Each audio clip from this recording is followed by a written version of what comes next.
त्रयमेकत्र संयम। त्रयमेकत्र संयम मतलब तीन, त्रय मतलब तीन, तो यहाँ पर तीन की बात आती है कि कोई तीन ऐसी चीजें हैं जो एक साथ कलेक्ट होकर के चल रही हैं, तब जाकर के उस प्रोसेस को हम संयम कहेंगे। तो व्हाट इज दिस? धारणा, ध्यान और समाधि। धारणा, ध्यान, समाधि को कुछ हद तक हम लोगों ने कल भी समझा, आज भी जानेंगे। तो ये जो धारणा और ध्यान और समाधि जो होती है, इन तीनों का विषय जब एक ही वस्तु हो, ठीक है, और तब इन तीनों का सम्मिलित नाम संयम कहलाता है। अब यहाँ पर आप एक चीज देखेंगे, योग सूत्र 3/4, इसका क्या मतलब है? आपको पता है कि पातंजल योग दर्शन में कितने चैप्टर हैं? उन चैप्टर्स को पाद के नाम से बताया गया है। कितने पाद हैं बताइए? मैम 190, 4 पाद हैं टोटल। चार पाद चार पाद। है। ओके, 4 पाद है। तीसरे पाद का क्या नाम है?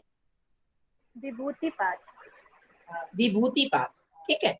तो विभूति, चूंकि आज का हमारा टॉपिक है कि विभूतियां क्या हैं, और विभूतियां जो हमें प्राप्त होती हैं वो संयम से प्राप्त होती हैं, इसीलिए यहाँ पर 3/4 दिया गया है कि इनका जो ये जो सब्जेक्ट है संयम या विभूतियां, इनको आप तीसरे चैप्टर में, तीसरे पाद में देख सकते हैं। तो इसीलिए तीसरे पाद का जो चौथे नंबर का सूत्र है, उसमें ये बात कही गई है।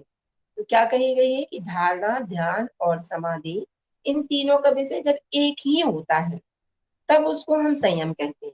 यानी कि जो भी आपने सब्जेक्ट चुना, उसी में आपने धारणा की, उसी में आपका ध्यान हुआ और उसी में आपकी समाधि हुई, तब इन तीनों के संयुक्त स्वरूप को ही हम संयम कहते हैं। अगर धारणा तो आप किसी और पर कर रहे हैं, किसी और विषय पर कर रहे हैं, ध्यान और समाधि किसी दूसरे विषय पर कर रहे हैं, तो इसको हम संयम नहीं कहेंगे। तो संयम के लिए क्या आवश्यक है? त्रयम एकत्र, तीनों का एकत्रित होना, तीनों का एक साथ चलना, उसको हम संयम कहते हैं। तो धारणा, ध्यान और समाधि, धारणा, ध्यान और समाधि को हमने पहले देख लिया। अब यहाँ पर एक बार हम फिर से थोड़ा सा देख लेते हैं। स्थूल तथा सूक्ष्म किसी भी विषय में वृत्ति द्वारा चित्त को बांध देना धारणा है। अब देखो, कल हमने काफी सब्जेक्ट समझे, स्थूल सब्जेक्ट, स्थूल विषय भी देखे और सूक्ष्म विषय भी देखे, है ना। स्थूल विषय क्या हो गए आपके? पंच महाभूत और पंच महाभूतों से बनी चीजें, तो ये स्थूल विषय हो गए। सूक्ष्म विषय के अंतर्गत हम देखेंगे जैसे तन्मात्राएं हैं, हमारी इंद्रियां हैं, हमारा मन है, चेतना है। जैसे जैसे हम इंट्रोवर्ट होते चले जाएंगे, हम सूक्ष्म से सूक्ष्मतम होते चले जाएंगे। तो जो एकदम सटल सब्जेक्ट है, उनको हम सूक्ष्म विषय कहेंगे। तो इस स्थूल सब्जेक्ट हो या सूक्ष्म सब्जेक्ट हो, समाधि तो हमें सब में करना है। पहले हमने वितर्कानुगत समाधि किया था, फिर विचारानुगत समाधि किया था, यानी पहले हमने सूक्ष्म में, स्थूल में किया था, फिर सूक्ष्म में किया था। तो उस पर कोई भी आपने विषय ले लिया, उस पर वृत्ति द्वारा चित्त को बांध देना। वृत्ति मतलब अपने विचारों द्वारा, क्योंकि हमने कल बताया था आपको कि मन क्या है? मन और कुछ नहीं बल्कि हमारे विचारों का समूह ही है। और इसी को यौगिक लैंग्वेज में हम कहेंगे कि चित्त क्या है? चित्त हमारी वृत्तियों का कलेक्शन ही है। वृत्तियां नष्ट हुई, वृत्तियां समाप्त हुई, तो हमारा चित्त स्थिर और शांत हो गया। तो चित्त वृत्ति निरोधा, चित्त की वृत्तियों को निरोध करना ही योग का मोटो है। तो वो जो वृत्तियां जो आपकी इधर उधर घूम रही है, कभी इधर जा रही हैं, कभी उधर जा रही हैं, तो उन वृत्तियों को उस विषय पर बांध देना धारणा कहलाता है। इसको हम कहते हैं चित्त बंधस्य धारणा, देश बंधस्य चित्त से धारणा। किसी एक देश में अपने चित्त को स्थित कर देना धारणा कहलाता है, बांध देना। तो ऐसे ही समझ लीजिए कि जो विचार हमारे इधर उधर घूम रहे हैं, उन सभी विचारों को हमने यम, नियम, आसन, प्राणायाम, प्रत्याहार, इन सभी के माध्यम से इंट्रोवर्ट किया, एकाग्र किया, और अब उन वृत्तियों को हम किसी एक सब्जेक्ट पर बांधने जा रहे हैं। तो वो क्या है? धारणा। वह वृत्ति जब एकाग्रता को प्राप्त हो जाए तो वो ध्यान कहलाता है। फिर क्या होता है कि जैसे आप देखेंगे कि एक गिलास पानी को आप दूसरे खाली गिलास में डालेंगे, तो क्या होगा कि पानी डाल रहे हैं तो कभी उसमें छलकन भी हो जाती है, कभी वो थोड़ा स्लो भी हो जाता है। अगर स्लो हो जाता है, बूंद बूंद इधर उधर एक एक ड्रॉप छलक सकता है। लेकिन अगर आप तेल को डालते हैं, तो तेल अगर स्लो भी होता है, उसकी स्पीड स्लो भी होती है, तभी वो एक ही धार से आगे बढ़ता चला जाता है। तो इसी को कहते हैं कि जब हमारी वृत्तियों का प्रवाह तेल धारावत होने लगे, मतलब उसकी स्पीड स्लो या फास्ट हो सकती है, लेकिन चल उसी दिशा में रही है, ठीक है, चल उसी दिशा में रही।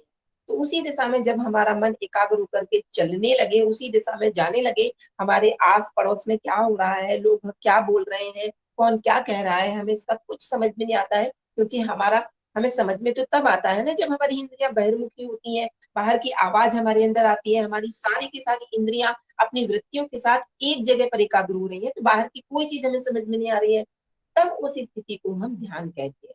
और जब वही ध्यान कॉन्टिन्यूअस चलता रहता है, तो वही समाधि हो जाता है। किंतु जब वही ध्यान अभ्यासवश ध्यानकारता को त्याग कर केवल ध्येय रूप में स्थित हो जाता है। अभी तो मुझे ये समझ में आ रहा है कि जैसे आप शिव जी का ध्यान कर रहे हैं, तो आपको ये समझ में आ रहा है कि मेरे अंदर शिव की चेतना आ रही है, मैं शिव स्वरूप हो रहा हूँ, मैं शिव की चेतना को ग्रहण कर रहा हूँ, मतलब मैं का अस्तित्व है। लेकिन जब ध्यान भी धीरे धीरे डीप होता चला जाता है, फिर मैं का अस्तित्व समाप्त हो जाता है। कल हम लोगों ने देखा था ना, समाधि किसे कहते हैं, तदेव अर्धमात्र निर्भासक स्वरूप शून्य समाधि, तब केवल शिव ही रह जाता है। और मैं आप ये नहीं कहेंगे कि मैं शिव की अनुभूति कर रहा हूँ, मैं हट जाएगा और आप कहेंगे कि शिव हूँ, मैं खत्म हो गया, मुझे पता ही नहीं कि मैं कौन हूँ, आप कहेंगे कि शिव हूँ। तो वो जो स्थिति होती है जब हम ध्येयाकार हो जाते हैं, केवल ध्येय ही हमारे सामने स्थित होता है, उस स्टेज को हम समाधि कहते हैं। ठीक है, तो कोई भी सब्जेक्ट आप ले रहे हैं, अब हमें देखिए विभूतियां पढ़ना है विशेष तौर से, तो आपको ये तीनों विषय बिल्कुल क्लियर होनी चाहिए कि जैसे आप किसी के चित्त पर संयम कर रहे हैं या किसी के संस्कारों पर संयम कर रहे हैं, तो आप अपना पूरा धारणा ध्यान समाधि उसी पर पूरी तरह से जा रहे हैं। तो जैसे मान लीजिए हमने बताया कि किसी के हृदय पर संयम करना, तो आप किसी दूसरे व्यक्ति के हृदय पर संयम कर रहे हैं, तो आप उसका हृदय बन जाएंगे। कहने का मतलब है आप उसका हृदय बन जाएंगे, ध्येयाकार हो जाएंगे। तो आपको उसके हृदय से संबंधित सारी बातें समझ में आने लगेगी। अब जब सारी बातें समझ में आने लगी, तो आप उसको बता दोगे कि तुम्हारे मन में ये चल रहा है, तुम्हारा ऐसा है, तुम्हारा वैसा है, तो वो कहेगा अरे वाह, इनको तो बड़ी सिद्धि है, ये तो बहुत विभूतिमान है। तो यही तो वो विभूतियां हैं। तो ये विभूतियां हमें कैसे प्राप्त होती हैं? संयम से प्राप्त होती हैं। इसलिए संयम क्या कहते हैं, ये आपको समझ में आ गया होगा इस स्लाइड में कि संयम हम कहते किसे हैं। ठीक है, इसके बाद संयम का फल। अब देखिए, आप संयम करते हैं तो क्या होता है, हम जब योगी संयम का अभ्यास करता है, दृढ़ हो जाता है, तो वह किसी भी विषय पर बिना किसी विघ्न के धारणा ध्यान और समाधि कर लेता है। कोई विघ्न नहीं होता है, आसपास की कोई बातें हमें समझ में नहीं आती है, तब उसकी अयोग्यता संयम जनित कहलाती है और संयम का वो विजेता कहलाता है। तब उसकी स्थिति में होता क्या है, जब योगी संयम जयी हो जाता है, तब उसको समाधि प्रज्ञा का आलोक प्राप्त होता है। तब जयात प्रज्ञा लोका, यानी कि जैसे हमने कल देखा था, आपको संप्रज्ञा समाधि हमने देखी थी, तो संप्रज्ञा समाधि में धीरे धीरे धीरे आप ऐसे समझिए कि हमारा रज तम सब बिल्कुल डिजोल्व होता चला जाता है, रजतम वृत्ति की पूरी तरह से निरोध हो जाता है। तो रजोगुण और तमोगुण, ये दो वृत्तियों का निरोध होने लगा। अब क्या बचा, अब सतोगुण बचा, क्योंकि संप्रज्ञात की स्थिति में सतोगुण हमारे पास रहता है। तो सतोगुण बचा, तो सत का कार्य क्या है, सत का कार्य क्या है, प्रकाश। जैसे आपको ये तीनों गुण, सतोगुण रजोगुण और तमोगुण, तीनों ही गुण याद होने चाहिए और इन गुणों के कार्य भी याद होने चाहिए। तो जैसे रजोगुण का कार्य क्या है, क्रियाशीलता, तमोगुण का कार्य क्या है, जड़ता या स्थिति, और सतोगुण का कार्य क्या है, प्रकाश। है ना, जब आप व्रत उपवास करते हैं, पूजा पाठ करते हैं, तो हमारे अंदर सतोगुण बढ़ जाता है, और जब सतोगुण बढ़ता है तो हमें कितना अच्छा महसूस होता है, प्रकाशित प्रकाशित सा लगता है, आपकी बॉडी से भी ग्लो फील होता है। तो इसका मतलब है कि हमारे अंदर सत्व बढ़ गया। तो समाधि के स्टेज में क्या होता है कि ध्येय विषयक शुद्ध सात्विक प्रवाह रूप से जब बुद्धि स्थिर हो जाती है, तब वही बुद्धि यानी वही जो हमारा चित्त था, तो प्रज्ञा लोक को प्राप्त करता है। प्रज्ञा लोक मतलब, प्रज्ञा मतलब जैसे एक बुद्धि है और एक सद्बुद्धि है, प्रज्ञा मतलब रितंभरा प्रज्ञा। रितंभरा जो हमें निर्विचार समाधि के बाद प्राप्त होती है, तो वो जो रितंभरा प्रज्ञा का तात्पर्य है कि सत्य का ज्ञान होता है, वहां पर आत्मा का अस्तित्व में थोड़ा थोड़ा समझ में आने लगता है और प्रकाश प्रकाश हो जाता है। तो वो जो प्रकाश होता है, उसकी उपस्थिति में हमें सब कुछ दिखाई देने लगता है। जैसे मैंने बताया था कि कमरे में अंधेरा है, बट आपने स्विच ऑन कर दिया, लाइट ऑन कर दी, तो हमें कमरे की सभी चीजें दिखाई देने लगेंगी, कौन सी चीज कहाँ पर रखी है। उसी तरीके से जब हमारे अंदर लाइटिंग होती है, हमारे अंदर प्रज्ञा का प्रकाश आता है, हमारे अंदर विवेक का प्रकाश आता है, तो क्या होने लगता है कि योगी को प्रज्ञालोक प्राप्त होता है। एक तरीके से प्रज्ञालोक का तात्पर्य है कि उसकी बुद्धि सद्बुद्धि में बदल जाती है, चारों तरफ सत्य का प्रकाश होता है और उसको सभी चीजें दिखाई देने लगती है। तो वो ये प्रकाश, जैसे कहीं भी अंधेरा है, आप अपनी टॉर्च को जिस दिशा में डालेंगे, किसी भी कॉर्नर पर डालेंगे, वहां की सारी चीजें दिखाई देने लगेगी। तो आपके अंदर ये जो प्रज्ञालोक का प्रकाश आया, वो प्रकाश आपने किस कहीं पर भी आरोपित कर दिया। आपने किसी के चित्त पर आरोपित कर दिया, किसी के हृदय पर आरोपित कर दिया, किसी सूर्य पर आरोपित कर दिया, चंद्र पर आरोपित कर दिया, इस पृथ्वी पर आरोपित कर दिया, जहां पर कहीं भी आरोपित किया तो आपको टॉर्च की तरह वो सारी चीजें हमें दिखाई देने लगेगी। इसी को विभूति कहते हैं। तो यहाँ पर ओवरऑल आपको एक लाइन में ये लिखना है कि जब हम संयम करते हैं, धारणा, ध्यान और समाधि लगाते हैं, तो आगे बताया गया है कि उस स्थिति में हमारे जो विजातीय द्रव्य है, जो भी हमारी अशुद्धियां थी चित्त की, वो सब खत्म हो जाती हैं। रज और तम जो वृत्ति है, रज और तम जो गुण है, वो निरोध हो जाते हैं और सत बचता है। और सत के प्रकाश में हमें प्रज्ञालोक की प्राप्ति होती है, यानी एक विशेष प्रकार का ज्ञान, एक विशेष प्रकार का आलोक हमें प्राप्त होता है। उसमें उसके बाद क्या होता है, उसके बाद अब ये बताया है कि संयम के प्रयोग की विधि, संयम कैसे करना चाहिए। ये तो हमने देख लिया कि संयम का मतलब है धारणा, ध्यान, समाधि। लेकिन संयम का विनियोग कैसे करना चाहिए, संयम का प्रयोग कैसे करना चाहिए, तो वो कहते हैं कि संयम का प्रयोग क्रम से करना चाहिए। अब क्रम क्या होता है, कल हम लोगों ने इस चीज को बहुत अच्छे से देखा था कि पहले सवितर्क आता है, यानी पहले आपको स्थूल पर ध्यान करना पड़ेगा। ये एक रूल्स है, संयम का एक नियम है कि आपको, ये रूल्स है और एक रूल है, एक नियम है कि आपको क्रम से ही बढ़ना पड़ेगा। अब मान लीजिए आपको छत पर चढ़ना है, जैसे इसमें उदाहरण दिया कि छत पर चढ़ना है, तो पहले आप पहली सीढ़ी पर चढ़ेंगे, उसके बाद दूसरी पर, उसके बाद तीसरी पर, तब जाकर के आप छत पर पहुंच पाएंगे। ऐसे तो नहीं है, शक्तिमान की तरह पावर तो है नहीं कि हमने अंदर से ध्यान किया और आप छत पर पहुंच गए। हाँ, जब आपके ऊपर संयम नियम मतलब संयम की आपको विधि प्राप्त हो जाएगी और आपको ये सिद्धि मिलने लगेगी, तब बात अलग है कि आप बैठे बैठे ही अपने मन को संकल्पित करेंगे और छत पर पहुंच जाएंगे। लेकिन शुरुआत में आपको इसकी विधि सीखनी है, आपको इसका प्रैक्टिस करना है। तो उसके लिए क्या बताया है कि आपको क्रम से ही इस पे आगे बढ़ना पड़ेगा।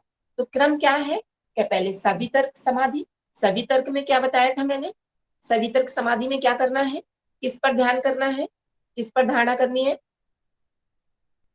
स्थूल चीजों पर। और निर्वितर्क में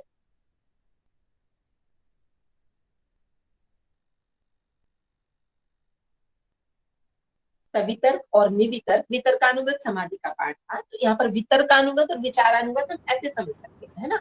तो जो हमारा विषय होता है वो वितर्कानुगत और विचारानुगत होता है। उसके बाद तो हम जो निर्विचार समाधि होती है, आप यहाँ पर देख रहे हैं ना, निर्विचार समाधि, इसके बाद ही हमें ये आलोक प्राप्त हो जाता है, जिसको ऋतम्भरा प्रज्ञा कहते हैं। तो यहाँ तक हमें क्रम से चलना पड़ता है। तो सबसे पहले हमने आपको बताया था वितर्कानुगत समाधि। वितर्कानुगत समाधि में हमें स्थूल विषयों पर ध्यान करना है, और स्थूल विषयों के अंतर्गत हमारा क्या था, सबसे पहले सवितर्क और निवितर्क। तो जब आप सवितर्क पर ध्यान करेंगे तो शब्द, अर्थ और ज्ञान वो सब मिली जुली श्रृंखलाएं साथ साथ चलेंगी, तर्क वितर्क साथ साथ चलेंगे। और फिर धीरे धीरे क्या हो जाएगा कि वो जब डिजोल्व हो जाएंगे, वो जब निरोध हो जाएंगे, तो फिर निवितर्क, अब हमारे अंदर वितर्क नहीं रहेगा, तो फिर निवितर्क आ जाएगा। उसके बाद हम इसके बाद आगे चले थे विचारानुगत समाधि में। तो विचारानुगत समाधि के अंतर्गत जो उसके अंदर सूक्ष्म विषय थे, है ना, जैसे हमारी इंद्रियां थी, मन थे, हमने उस पर समाधि किया था। ठीक है, और जब आपने उस पर समाधि किया था तो पहले सविचार आया था, मतलब उसी तरीके से विचारों के तर्क वितर्क सूक्ष्म पर हम समाधि लगा रहे हैं। तो सूक्ष्म विषय को लेकर के जो हमारे अंदर तर्क वितर्क हो रहे हैं, वो सविचार था। और फिर वो तर्क वितर्क जब समाप्त होते हैं तो निर्विचार समाधि आती है। और निर्विचार समाधि एक ऐसी स्टेज होती है जिसमें जिसमें हम कह सकते हैं कि अब आप समाधि की स्टेज में चल रहे हैं। इसके पहले तो ये समझ लो ध्यान ही चल रहा है। तो जब आप निर्विचार में पहुंचते हैं तो इसके बाद फिर प्रज्ञा, ऋतंभरा प्रज्ञा की हमें प्राप्ति होती है, जिसी उसी को एक तरह से हम प्रज्ञा लोक भी समझ सकते हैं कि हमें सत्य का ज्ञान होता है। सत्य क्या होता है इस सृष्टि में, सत्य क्या है, तो सत्य वो है जो कभी नष्ट नहीं होता। तो क्या नष्ट नहीं होता है, जैसे हम कहते हैं ईश्वर नष्ट नहीं होता, ईश्वर की चेतना नष्ट नहीं होती, और ये हम अगर अपनी पर्सनालिटी की बात करें तो आत्मा नष्ट नहीं होती। तो यहाँ पर आपको पहुंच करके सत्य का ज्ञान होने लगता है, आत्म तत्व का ज्ञान होने लगता है। तब हमें समझ में आता है कि यदि सत्य क्या है और ये बाकी जो सब है ये तो मिथ्या है, इन सब में हम पढ़े, तब फिर हम और आगे की तरफ बढ़ते हैं। इसी दौरान जब इस संप्रज्ञा समाधि की स्टेज में होते हैं, जब आप आनंदानुगत अस्मितानुगत समाधि में पहुंचते हैं और आगे धीरे धीरे बढ़ते हैं, तब ऋतंभरा प्रज्ञा की भी और हायर स्टेज विवेक ख्याति प्राप्त होती है, जो अविद्या को नष्ट कर देती है। तो ये सीक्वेंस चलता है। तो यहाँ पर वो कहते हैं कि जैसे योग की 4 भूमियां हैं, सब वितर जो हम लोगों ने कल संप्रज्ञात समाधि पढ़ी थी वो 4 प्रकार की थी। 4 प्रकार की में मेनली ये वितर्कानुगत और विचारानुगत होते हैं, क्योंकि इस स्टेज को अगर हम क्रॉस कर जाते हैं फिर तो आप सत्य ज्ञान तक पहुंच गए। फिर लौटना उतना आसान नहीं होता है, क्योंकि फिर हमें उसमें आनंद आने लगता है, उस सत्य ज्ञान की झलक मिलने पर आनंद आने लगता है। फिर हम उस स्टेज के बाद जल्दी नहीं छोड़ पाते हैं, लेकिन इन स्टेजेस को पार करना बहुत कठिन होता है, क्योंकि इन स्टेजेस में हमें बहुत सारे क्या बोलते हैं उसको, लोभ मिलते हैं, बहुत सारी चीजें मिलती हैं। जैसे कहते हैं ना, छोटे छोटे सोने को छोड़ के आप छोटे रास्ते में आपको बहुत सारे, कहीं सोने का एक टुकड़ा मिला, कहीं कोई चीज मिली, अगर आप इन सब चीजों को छोड़ते चले जाएंगे तो लास्ट में खजाना मिलने वाला है। लेकिन उस खजाने से पहले ही हम लोग छोटी छोटी चीजों में ही फंस जाते हैं। तो यहाँ पर पहुंचते के पहले बहुत सारे प्रलोभन दिए जाते हैं, एक स्पिरिचुअलिटी के अकॉर्डिंग, मतलब जो विभूतियां सिद्धियों के रूप में होती है। लेकिन अगर हम इन स्टेजेस को पार कर जाते हैं तो फिर हम जाकर के आनंदानुगत समाधि, अस्मितानुगत समाधि में पहुंचते हैं। तो ये सीक्वेंस में ही चलेगा, ये बात बताई गई है इसमें। तो सर्वप्रथम सवितर्क में, फिर निर्वितर्क में, उसके पश्चात सविचार में, उसके पश्चात निर्विचार में संयम का विनियोग करना चाहिए। यह क्रम वैसा ही है जैसे भवन की छत पर पहुंचने के लिए सोपान क्रम से चढ़ना चाहिए, जैसे हम सीक्वेंस में उससे चलते हैं। तो इस तरीके से हमें सबसे पहले सवितर्क और निर्वितर्क इसी क्रम में हमें उसका विनियोग करना चाहिए, मतलब हमें इसी क्रम में चलना चाहिए। ठीक है। तो जब हम इसी क्रम में चलते हैं, हमने यहाँ देखा कि संयम क्या होता है, और जब संयम का फल हमें प्राप्त होता है तो संयम का फल किस रूप में प्राप्त होता है, प्रज्ञा के रूप में प्राप्त होता है, एक प्रज्ञालोक के रूप में प्राप्त होता है। लेकिन थर्ड में ये बताया गया है कि हमें ये संयम करना कैसे चाहिए। तो ये इसका विनियोग हमें इस तरह से करना चाहिए, क्रम से ही बढ़ना चाहिए। तो ये 3 बातें इसमें आ जाती हैं। इसके बाद संयम के फल के रूप में जो प्रज्ञालोक हमें प्राप्त हुआ, उस आलोक को, उस प्रकाश को, उस टॉर्च को अगर आप कहीं पर डालते हैं तो आपको सिद्धियां प्राप्त होने लगती है। ठीक है, मतलब वो शक्ति, संयम हम कहीं भी करते हैं, अभी आप पढ़ेंगे खूब सारी विभूतियां, तो वहां पर आप करते हैं तो वो विभूतियां, विभूति का तात्पर्य क्या होता है कि विशेष प्रकार की अनुभूति, है ना। तो विशेष प्रकार की अनुभूति मतलब वो ऐसी अनुभूति है जो नॉर्मल लोगों को नहीं हो सकती है, सामान्य व्यक्तियों को नहीं हो सकती है, वो योगियों को ही होती है, क्योंकि उन्हें संयम की टेक्निक पता होती है, उनका अपने बॉडी पर, अपने मन पर इतना अनुशासन होता है, यानी कि वो साधना कर रहे हैं, तो इसलिए उन्हें वो सिद्धि मिल रही है। तब उन्हें बोले, चाहे भौतिक क्षेत्र हो, चाहे आध्यात्मिक क्षेत्र हो, मेहनत सब जगह करनी पड़ती है। हम कहते हैं कि देखो वो बच्चा, उस बच्चे ने नीट क्वालिफाइड कर लिया है, वो इतना बड़ा अधिकारी बन गया है, ये बन गया है, डॉक्टर बन गया है, तो इसके लिए उसने कितनी मेहनत की और मेहनत का फल उसे मिला। तो उसी तरह से योगी भी, जब हम सांसारिक सुखों की तरफ लिप्त रहते हैं, तब हमारे जो योगी होते हैं, जो ऋषि होते हैं, वो सब कुछ छोड़ छाड़ के साधना में लग जाते हैं।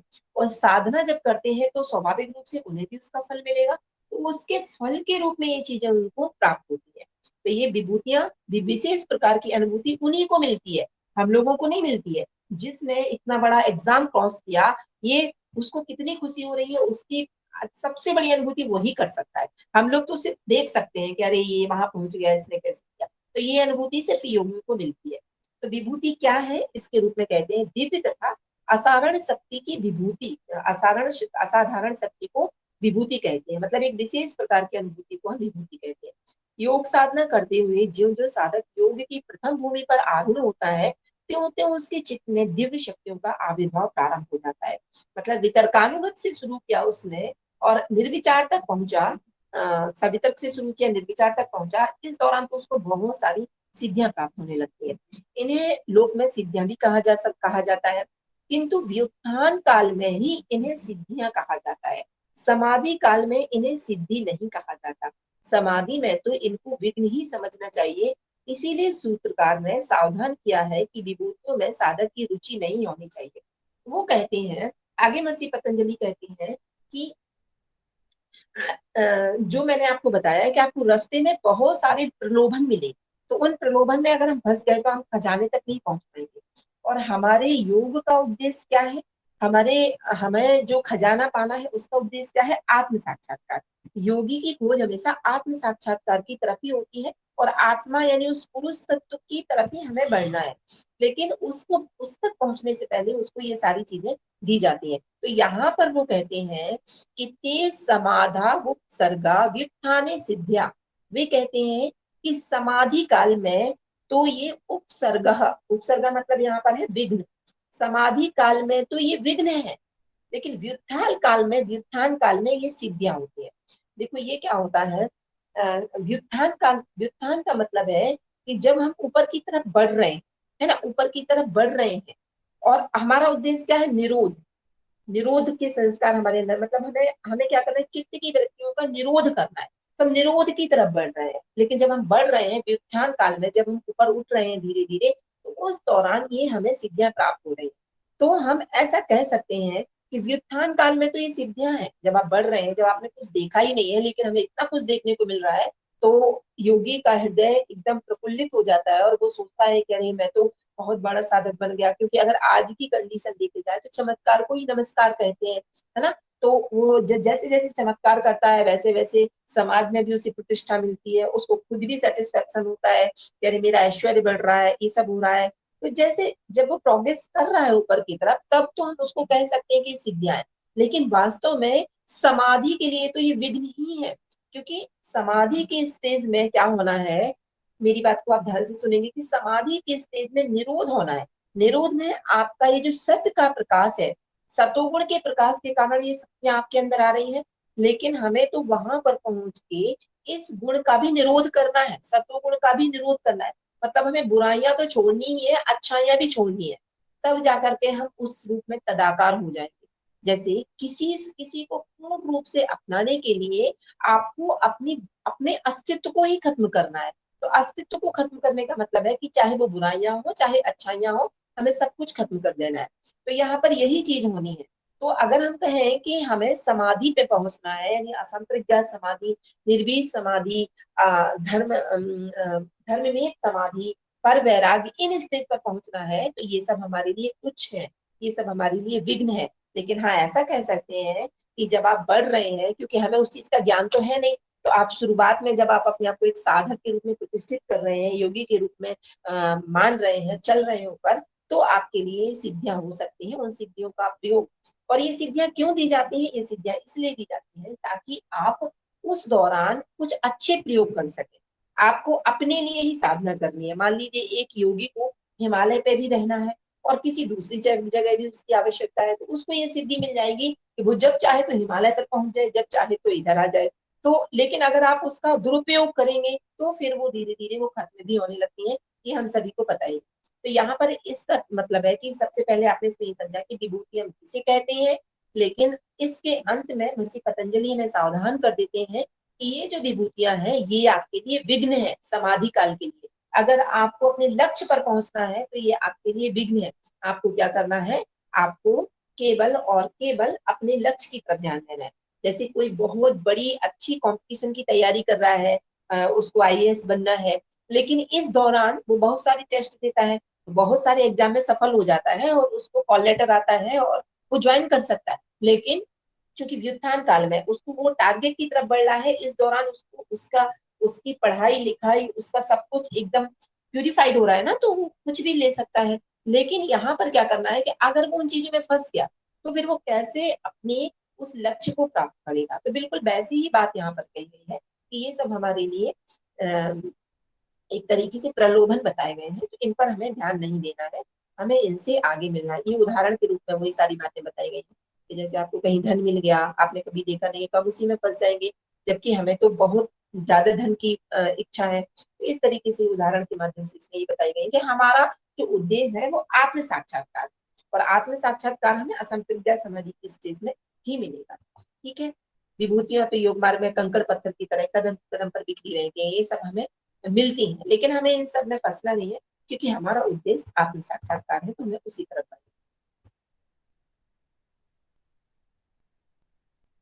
जैसे इन्होंने बताया है, जैसे मैंने भी आपको यही बात बताई है कि जो आपको ये जो विभूतियां हैं इनको आप अच्छे रूप में भी प्रयोग कर सकते हैं और बुरे रूप में भी प्रयोग कर सकते हैं। तो ये दी ही इसलिए जाती हैं कि आप इनका फायदा अपने लिए उठा सके, अपनी साधना के उद्देश्य से। लेकिन हम अगर इसका गलत उपयोग करने लगते हैं तो इस तरह से हमें इसकी हानि होने लगती है। तो ये विभूतियां हैं। अब ये विभूतियां बहुत सारी हैं, इसमें इन्होंने विभूतियों की संख्या लगभग दी है, ठीक है, 49 लगभग है। तो संयम जन अंतिम विभूति विवेक ख्याति की प्राप्ति है, जिसके द्वारा कैवल्य की प्राप्ति होती है। अब देखो ये विवेक ख्याति क्या होता है, बार बार इसका नाम आ रहा है। जैसे हमने आपको बताया कि विवेक ख्याति का तात्पर्य होता है कि हमारे अंदर एक ऐसे विवेक ज्ञान का जागरण होना जो हमारे अंदर की अविद्या को नष्ट कर देता है। समस्त दुखों का कारण क्या है, अज्ञानता है, अविद्या है। क्लेश आपने पढ़े हैं, अविद्या, अस्मिता, राग, द्वेष, अभिनिवेश। और इन पांचों क्लेशों में जो सबसे प्रमुख क्लेश है वो है अविद्या। और इन्हीं क्लेशों के कारण ही हम कर्म में लीन होते हैं, हमारे कर्म बनते हैं, जिससे संस्कार बनते हैं, संस्कार इकट्ठे होते हैं हमारे कर्माशय में, और इसके कारण हमारा जन्म मरण का चक्र चलता रहता है। तो जब हम क्लेश की समाप्ति कर देते हैं तो फिर हमारे इनकी भी समाप्ति हो जाती है, दुखों को भी समाप्ति हो जाती है, जन्म मरण का बंधन भी खत्म हो जाता है। क्योंकि चित्त प्रमुख रूप से कर्माशय ही कहा जाता है, कर्म जहां पर इकट्ठे हैं। जब क्लेश खत्म हुआ तो कर्म का बंधन शिथिल हुआ, जो है बस उनको भोग रहे हैं, आगे कर्म नहीं बन रहे हैं। और जब कर्माशय नष्ट हुआ तो चित्त ही नष्ट हो जाएगा। लेकिन इसी के लिए ये सब साधना की जाती है। तो जब हम जो हमने कल समाधि पढ़ी थी, तो संप्रज्ञात समाधि में जब हम अस्मितानुगत समाधि में पहुंचते हैं तब वहां पर विवेक ख्याति का जागरण होता है। इसके पहले आपको ये सारी सिद्धियां मिल गई, लेकिन इसकी भी, इन सिद्धियों को अगर आप छोड़ते चलते हैं, इन सिद्धियों की तरफ ज्यादा ध्यान नहीं देते हैं, तो अंत में जब हम पहुंचते हैं तो हमारे अंदर विवेक ख्याति का जागरण होता है, विवेक ज्ञान का जागरण होता है। विवेक ज्ञान मतलब विवेक ख्याति मतलब होता है ज्ञान। तो विवेक का ज्ञान, तो ज्ञान मतलब वो है जो अज्ञान को नष्ट कर देगा। अज्ञान मतलब अविद्या। तो जैसे ही हमारी अविद्या नष्ट हुई तो क्या हो गया, अविद्या क्लेश है, क्लेश ही नष्ट हो गया, है ना, अज्ञान ही खत्म हो गया। और समस्त प्रकार के दुखों का कारण अविद्या है, प्रकृति पुरुष के संयोग का कारण भी अविद्या है, हम लोगों ने देखा था। तो इन जब हमारा प्रमुख उद्देश्य ये है कि अविद्या को खत्म करना है, और अविद्या की समाप्ति विवेक ख्याति के जागरण से ही होती है। तो ये जो विभूतियां हैं, संयम जन अंतिम विभूति विवेक ख्याति की प्राप्ति है, जिसके द्वारा और उसी के द्वारा कैवल्य की प्राप्ति है। इसलिए हमें बढ़ना कहाँ है, विवेक ख्याति की तरफ। तो विवेक ख्याति की तरफ बढ़ने के लिए इन सबको क्रॉस करके ही आपको धीरे धीरे ऊपर तक पहुंच पाएंगे, और उसी के द्वारा हमें केवल या मोक्ष की प्राप्ति होती है। लेकिन इसके बीच में हमें ये इतनी सारी विभूतियां प्राप्त होती हैं जिनका वर्णन विभूति पाद में किया गया है। तो कुछ विभूतियों को हम देखते हैं कि किस तरह की और कौन कौन सी विभूतियां हमें प्राप्त होती हैं। तो जैसे इन्होंने सबसे पहली विभूति दी है अतीत ज्ञान, अतीतानागत ज्ञान। अतीतानागत ज्ञान क्या होता है कि आप किसी के भी वर्तमान के बारे में बता सकते हैं, उसके भविष्य के बारे में बता सकते हैं, और उसके भूतकाल के बारे में भी बता सकते हैं। ऐसा होता है ना कि आप बहुत जो एकदम पहुंचे हुए योगी होते हैं वो बहुत सारी चीजें बता देते हैं। तो वो क्या करते हैं, वो आपके आपके चित्त पर संयम करते हैं, चित्त पर संयम करते हैं। किस तरह से संयम करते हैं, पहले यहाँ देखेंगे हम। परिणाम त्रय संयमान अतीत ज्ञानम, अतीत अनागत ज्ञानम। परिणाम, त्रिविध परिणाम पर संयम करने से। अब संयम आपको, जैसे ही मैं संयम शब्द बोलूंगी या संयम शब्द कहीं पर आएगा तो आपको याद आ जाएगा कि संयम मतलब धारणा ध्यान समाधि। अब संयम मतलब बिल्कुल कंफ्यूज नहीं होना है आपको, ऐसे नहीं लिखना है कि संयम मतलब होता है नियंत्रण करना, अपने को कंट्रोल करना। नहीं, संयम का मतलब हुआ, अगर आप पतंजलि पढ़ रहे हैं कहीं संयम होता है तो धारणा ध्यान समाधि। तो इसमें क्या बताया इन्होंने कि त्रिविध परिणाम में संयम करना है। त्रिविध परिणाम में संयम करने से भूत भविष्य और वर्तमान का साक्षात्कार हो जाता है। अब हमें ये देखना है कि आप किसी दूसरे के बारे में, आप बैठे हैं, आपके सामने आपका कोई दोस्त बैठा है, आप उसके भूत के बारे में भी बता रहे हैं, वर्तमान के बारे में भी बता रहे हैं, और भविष्य के बारे में भी बता रहे हैं।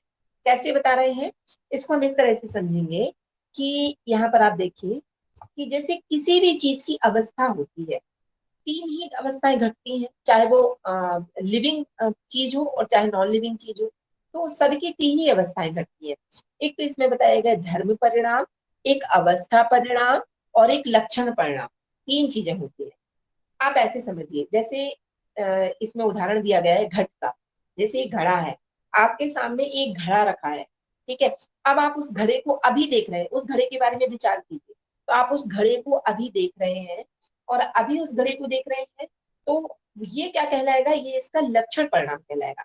मतलब ये घड़ा जो है, ये अपने, जो इसका पहले क्या था, जैसे जैसे मान लीजिए एक मिट्टी है, ठीक है, एक मिट्टी है, मिट्टी रखी हुई है, मिट्टी से कुम्हार ने घड़ा बना दिया, ठीक है, कुम्हार ने घड़ा बना दिया। अब जो घड़ा उसने बनाया है, आप उस घड़े को देख रहे हैं।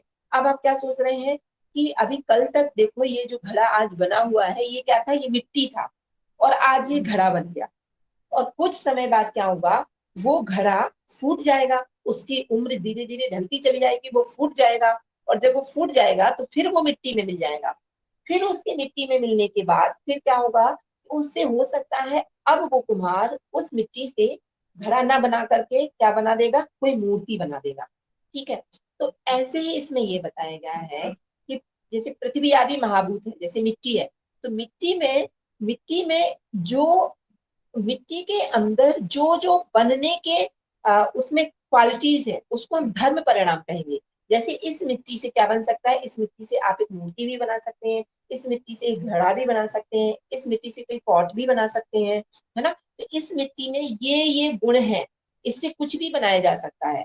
तो यह बनाया जा सकता है, मतलब इसको भविष्य में बनाया जा सकता है, कभी भी बनाया जा सकता है। तो ये उसका धर्म परिणाम कहलाएगा। यानी कि पृथ्वी आदि महाभूतों का जो गो घट पटादि के रूप में जो परिणाम होता है, वह भूत परिणाम कहलाता है। जैसे पृथ्वी तत्व है, उससे उससे आप एक गाय की आकृति भी बना सकते हैं, एक घड़े की आकृति भी बना सकते हैं, एक पॉट भी बना सकते हैं, कुछ भी बना सकते हैं। तो उसमें ये जो धर्म उसके छिपे हुए हैं, ये उसका धर्म परिणाम कहलाएगा, ठीक है। जैसे हमारा चित्त है, तो चित्त में मान लीजिए कि आज आपका चित्त रजोगुणी है, आज आपका चित्त तमोगुणी है, लेकिन आपने पातंजलि दर्शन पढ़ा, थोड़ी बहुत पूजा पाठ उपासना किया, तो आपका चित्त सतोगुणी भी हो सकता है। यानी भविष्य में आपका मन बदल भी सकता है। और ज्यादा भविष्य की बात करें तो हो सकता है आपको अध्यात्म से इतना इंटरेस्ट हो जाए कि आप संन्यास ले लें, आप भगवत प्राप्ति की तरफ बढ़ लें। तो ये क्या है, ये आपके चित्त का धर्म परिणाम है। भविष्य में कुछ भी हो सकता है, क्योंकि उसमें सत्य रज तम तीनों गुण छिपे हुए हैं, इसलिए तीनों की क्रियाशीलता उसके अंदर है। या आज आप बहुत बड़े योगी बने हैं, कल क्या पता धर्म भ्रष्ट हो जाए और हम कुछ और बन जाए। तो ये चीजें हैं कि इसमें भविष्य में क्या होने वाला है, हमें नहीं पता होता है, लेकिन हमारे अंदर वो परिणाम छिपे रहते हैं, ठीक है। दूसरी बात है लक्षण परिणाम। लक्षण परिणाम क्या होता है, वर्तमान का। आप उस पॉट को देख रहे हैं, आप उस पॉट को देख रहे हैं, जो वर्तमान में जो आप उसको अनुभूति कर रहे हैं, वो उसका लक्षण परिणाम कहलाता है। चित्त आज हमारा क्या है, आज हम क्या सोच रहे हैं, आज हम क्या बने हैं, तो वर्तमान का संबंध जिससे होता है उसको लक्षण परिणाम कहते हैं। भविष्य का संबंध जिससे होता है उसको धर्म परिणाम कहते हैं। और एक अवस्था जो हमारा गुजर गया है, यानी भूतकाल से जिसका संबंध होता है, उसको हम अवस्था परिणाम कहते हैं, ठीक है। जैसे कि गो आदि का जो बाल्य कौमार यौवन तथा वार्धक रूप परिणाम होता है, उनको अवस्था परिणाम कहते हैं। जैसे कि मान लीजिए जो घड़ा था, जो घड़ा था, तो वो भविष्य में ये बन सकता है, वर्तमान ये में ये घड़ा है, लेकिन इसके पहले भी वो कुछ और बना होगा। तो इसकी अवस्था में, जैसे चलिए आज जो आप घड़ा देख रहे हैं, तो आप देख रहे हैं कि ये बहुत पुराना हो गया है, उस पुराने घड़े को देख रहे हैं। अभी आप देख रहे हैं वो बहुत पुराने घड़े को देख रहे हैं। तो आप सोच रहे हैं कि जब ये नया बना था, आपके ही घर में वो 5 साल से रखा हुआ है, तो जब ये नया बना था कितना सुंदर था, और आज देखिए इसकी अवस्था में पूरा परिवर्तन आ गया है। जैसे हम लोग अपने आप को देखें कि बचपन में कैसे थे और आज इतने बड़े हो गए, तो हमारी अवस्था में कितना परिवर्तन आया है। उसी तरह से चित्त की अवस्था में भी आप अपने जो टीनेज है ना, या जो एकदम बचपन का समय है, उसको ध्यान कीजिए कि उस समय आपका मन कैसा था, आप कुछ भी कर देते थे। और आज जब आप इस उम्र में आ गए हैं, हम बड़े हो गए हैं, और हमारे बच्चे उस टीन एज में है, तो हम उनसे कहते हैं कि नहीं बेटे ये मत करो। ये होता है, इस तरह का मन बनता है, लेकिन ये ठीक नहीं है, क्योंकि अब आपकी अवस्था के अकॉर्डिंग आपके चित्त में परिवर्तन आ गया है, ठीक है। तो एक हो गया भूतकाल, एक वर्तमान और एक भविष्य, तीनों का संबंध हो गया। तो इन तीनों को हम इस तरह से कहते हैं, धर्म परिणाम, लक्षण परिणाम और अवस्था परिणाम। तो इसी प्रकार इस प्रकार कोई भी त्रिगुणात्मक पदार्थ धर्म, लक्षण तथा अवस्था परिणाम से एक क्षण के लिए भी शून्य नहीं होता। सब में ये निरंतर चलता ही चला जा रहा है। जैसे कल जो आपका बीत गया उसमें आपका अवस्था परिणाम आगे बढ़ गया, है ना, और आज जो है इसमें आप लक्षण परिणाम को देख रहे हैं। तो इस तरह से ये तीनों चीजें हर क्षण हमारे जीवन में चलती रहती है, क्योंकि सत्य, रज और तम इन तीन गुणों का स्वभाव ही चंचल है, इसलिए ये कॉन्टिन्यूअस ये मूव करते रहते हैं, चलते रहते हैं। अब आपने क्या किया कि पूर्वोक्त धर्म, लक्षण तथा अवस्था रूप त्रिविध परिणाम में धारणा, ध्यान, समाधि रूप संयम का अभ्यास करने से साधक को भूत, वर्तमान तथा भविष्य काल के पदार्थों का साक्षात्कार हो जाता है। यही अतीत अनागत ज्ञान रूप विभूति है।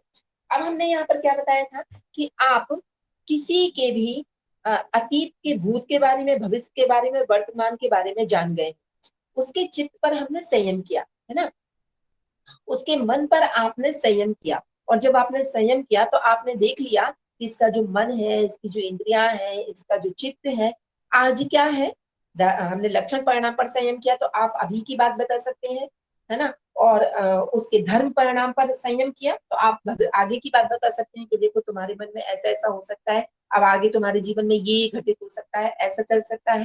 और अगर पिछला आपने याद किया तो आप उसकी अवस्था परिणाम बता सकते हैं कि बचपन से लेके अभी तक तुम्हारी इन इन अवस्थाओं में परिणाम हुआ, ऐसा ऐसा हुआ। तो ये तीन प्रकार की जो विशेष प्रकार की परिणाम होते हैं, यानी विशेष प्रकार के कुछ सिम्टम्स होते हैं, इन पर अगर आप संयम करते हैं तो किसी भी व्यक्ति के बारे में आप इन चीजों, तीनों चीजों को बता सकते हैं। ठीक है। अब इन्होंने एक चीज बताई है कि चित्त में तीन प्रकार के परिणाम दिखाई देते हैं। ये चीज हम आपको बता देते हैं अभी थोड़ा सा कि इसमें ऐसे देखो, निरोध परिणाम, समाधि परिणाम और एकाग्रता परिणाम। आपने चित्त की विभूतियां पढ़ी हो, चित्त की क्या बोलते हैं उनको, भूमिया, चित्त की भूमिया पढ़ी होंगी। इसमें क्षिप्त था, मूढ़ था, विक्षिप्त था और एकाग्र था और निरोध था। ये पांच विभूतियां पढ़ी होंगी। तो उसमें हमने क्या देखा कि जो चित्त है और जो मूड है वो तो योग के अधिकारी ही नहीं है, योग साधना के, क्योंकि उनका मन ही नहीं लगेगा। तो हमने यहाँ पर क्या किया, आप लोगों को मेरी आवाज आ रही है? जी ma'am. Yes ma'am. Yes ma'am. क्योंकि बीच बीच में डिस्कनेक्ट हो गई है ना, इसलिए। आ तो रही यहाँ है। पर यस मैम। जो निरोध परिणाम है और जो समाधि परिणाम है और एकाग्रता परिणाम है, ये तीन परिणामों की यहाँ पर जो बात कही गई है, तो सबसे पहले क्या आएगा, सबसे पहले आएगा आपका एकाग्रता परिणाम, है ना। जैसे आपने, हमने ध्यान से शुरू किया तो यहाँ पर एकाग्रता परिणाम आएगा कि आपका चित्त अभी बहुत चंचल था, अभी एकाग्र नहीं हो रहा था, लेकिन अब जब साधना में आप गए तो एकाग्रता किया, तो आपका जो चित्त कल ऐसा था, जो आपको इतना परेशान कर रहा था, आज आपने मेडिटेशन किया, प्राणायाम किया, योग साधना किया तो वो एकाग्र होने लगा। और थोड़े ही समय में आपने देखा कि वो तो और भी ज्यादा आगे बढ़ गया, यानी वो समाधि परिणाम में पहुंच गया। तो जब वो समाधि परिणाम में पहुंचा तो उसने एकाग्रता के संस्कार छोड़ दिए और ऊपर उठ गया। ठीक है। और समाधि में भी आप और आगे बढ़े तो निरोध परिणाम में पहुंच गए। तो जब आप निरोध, आपके अंदर निरोध परिणाम जागृत हुआ तो समाधि परिणाम छूटा, या एकाग्रता परिणाम आया तो उस समय आपके अंदर समाधि परिणाम नहीं था। तो इस तरह से इन तीनों में ये बदलाव होता रहता है। मतलब कभी निरोध के संस्कार जागते हैं, कभी व्युत्थान के संस्कार जागते हैं। व्युत्थान मतलब आप ऊपर जैसे जैसे उठ रहे हैं, जैसे जैसे आप समाधि परिणाम में पहुंचे तो एकाग्रता परिणाम कहेंगे कि हम एकाग्रता व्युत्थान के संस्कार थे, अब व्युत्थान के संस्कार छूट गए हैं और आप समाधि परिणाम को प्राप्त कर चुके हैं। तो जैसे जैसे हम ऊपर उठते चले जाते हैं उस हिसाब से इनका नाम आता रहता है। तो ये चित्त के परिणाम होते हैं। तो चित्त हमारा कभी ऐसा होता है, कभी वैसा होता है, कभी आज ऐसा है, कल और दूसरी तरह का भी हो सकता है, पिछले समय दूसरी तरह का था। तो इस तरह से इसमें तीन प्रकार के परिणाम बदलते रहते हैं। इन तीन प्रकार के परिणामों में अगर योगी संयम करता है तो वो हमारे बारे में सब कुछ बता सकता है। ठीक है। तो आपको ये बात बतानी है कि अतीत, अनागत, अतीत का, आगत का और अनागत का, तीनों का जो ज्ञान है वो हमें इससे प्राप्त होता है। मतलब ये विभूति और ये सिद्धि एक योगी को प्राप्त होती है। दूसरा इन्होंने बताया सर्वभूत रुत ज्ञान। सर्वभूत रुत ज्ञान का क्या मतलब है कि जैसे पशु, पक्षी, मनुष्य आदि समस्त प्राणियों के शब्द का ज्ञान होना भी एक विभूति है। जैसे आपने देखा होगा कि कई लोग कोई कभी सुना होगा, अगर ऐसा है कहीं पढ़ा होगा कि किसी को चिड़ियों की आवाज को भी समझ जाते हैं, कि ये चिड़िया क्या बोल रही है, कोई भी जीव जंतु है वो क्या बात कर रहा है, इस चीज को वो समझ जाते हैं। तो कैसे समझ जाते हैं, इसके देखो ये लिखा है, शब्द अर्थ प्रत्यय अनामित्रे मितरेत राध्यासात संकरस्थ विभागा।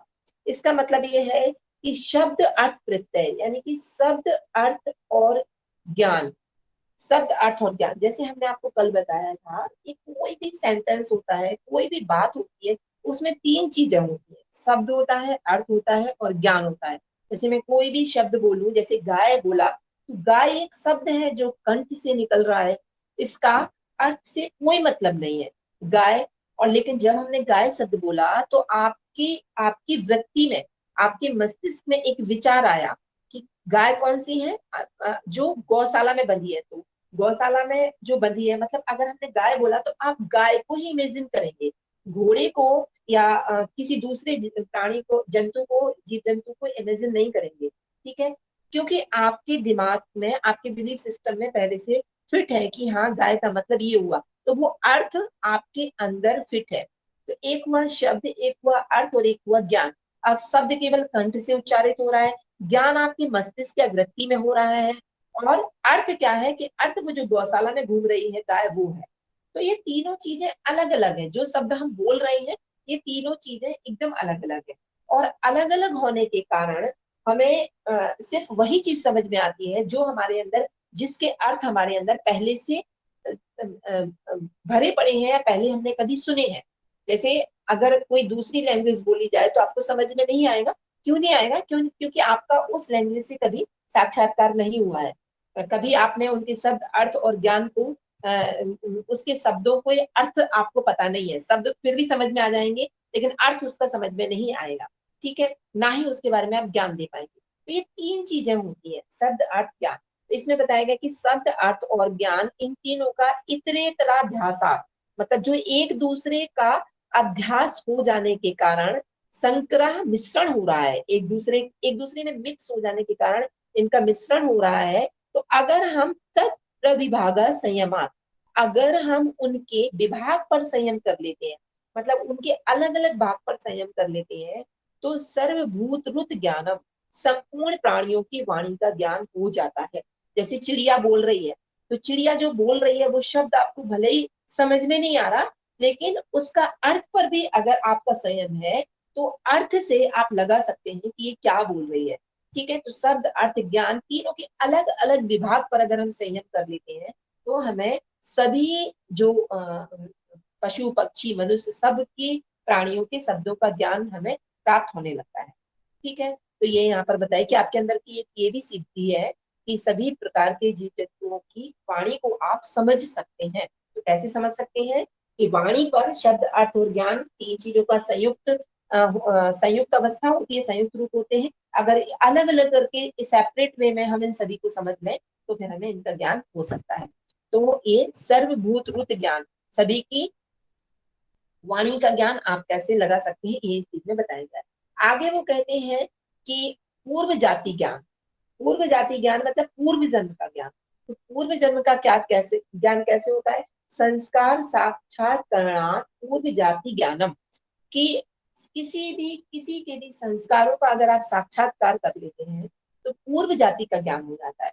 जो हमारे अंदर जो संस्कार है वो जन्म जन्मांतरों से चले आ रहे हैं, केवल इस जन्म के नहीं है। और इस जन्म में हमारा जो जन्म हुआ है उसका कारण भी वो संस्कार है जो अंदर छिपे पड़े हैं, है ना। जैसे आप किसी के खेत में इस तरह की फसल हुई, आप कहेंगे कि बहुत अच्छी फसल हुई, तो वो जो फसल है वो उन बीज पर डिपेंड करती है जो आपने पिछले साल से सजो कर रखे थे कि ये गेहूं बहुत अच्छे हैं और इसकी फसल अब अच्छी होगी।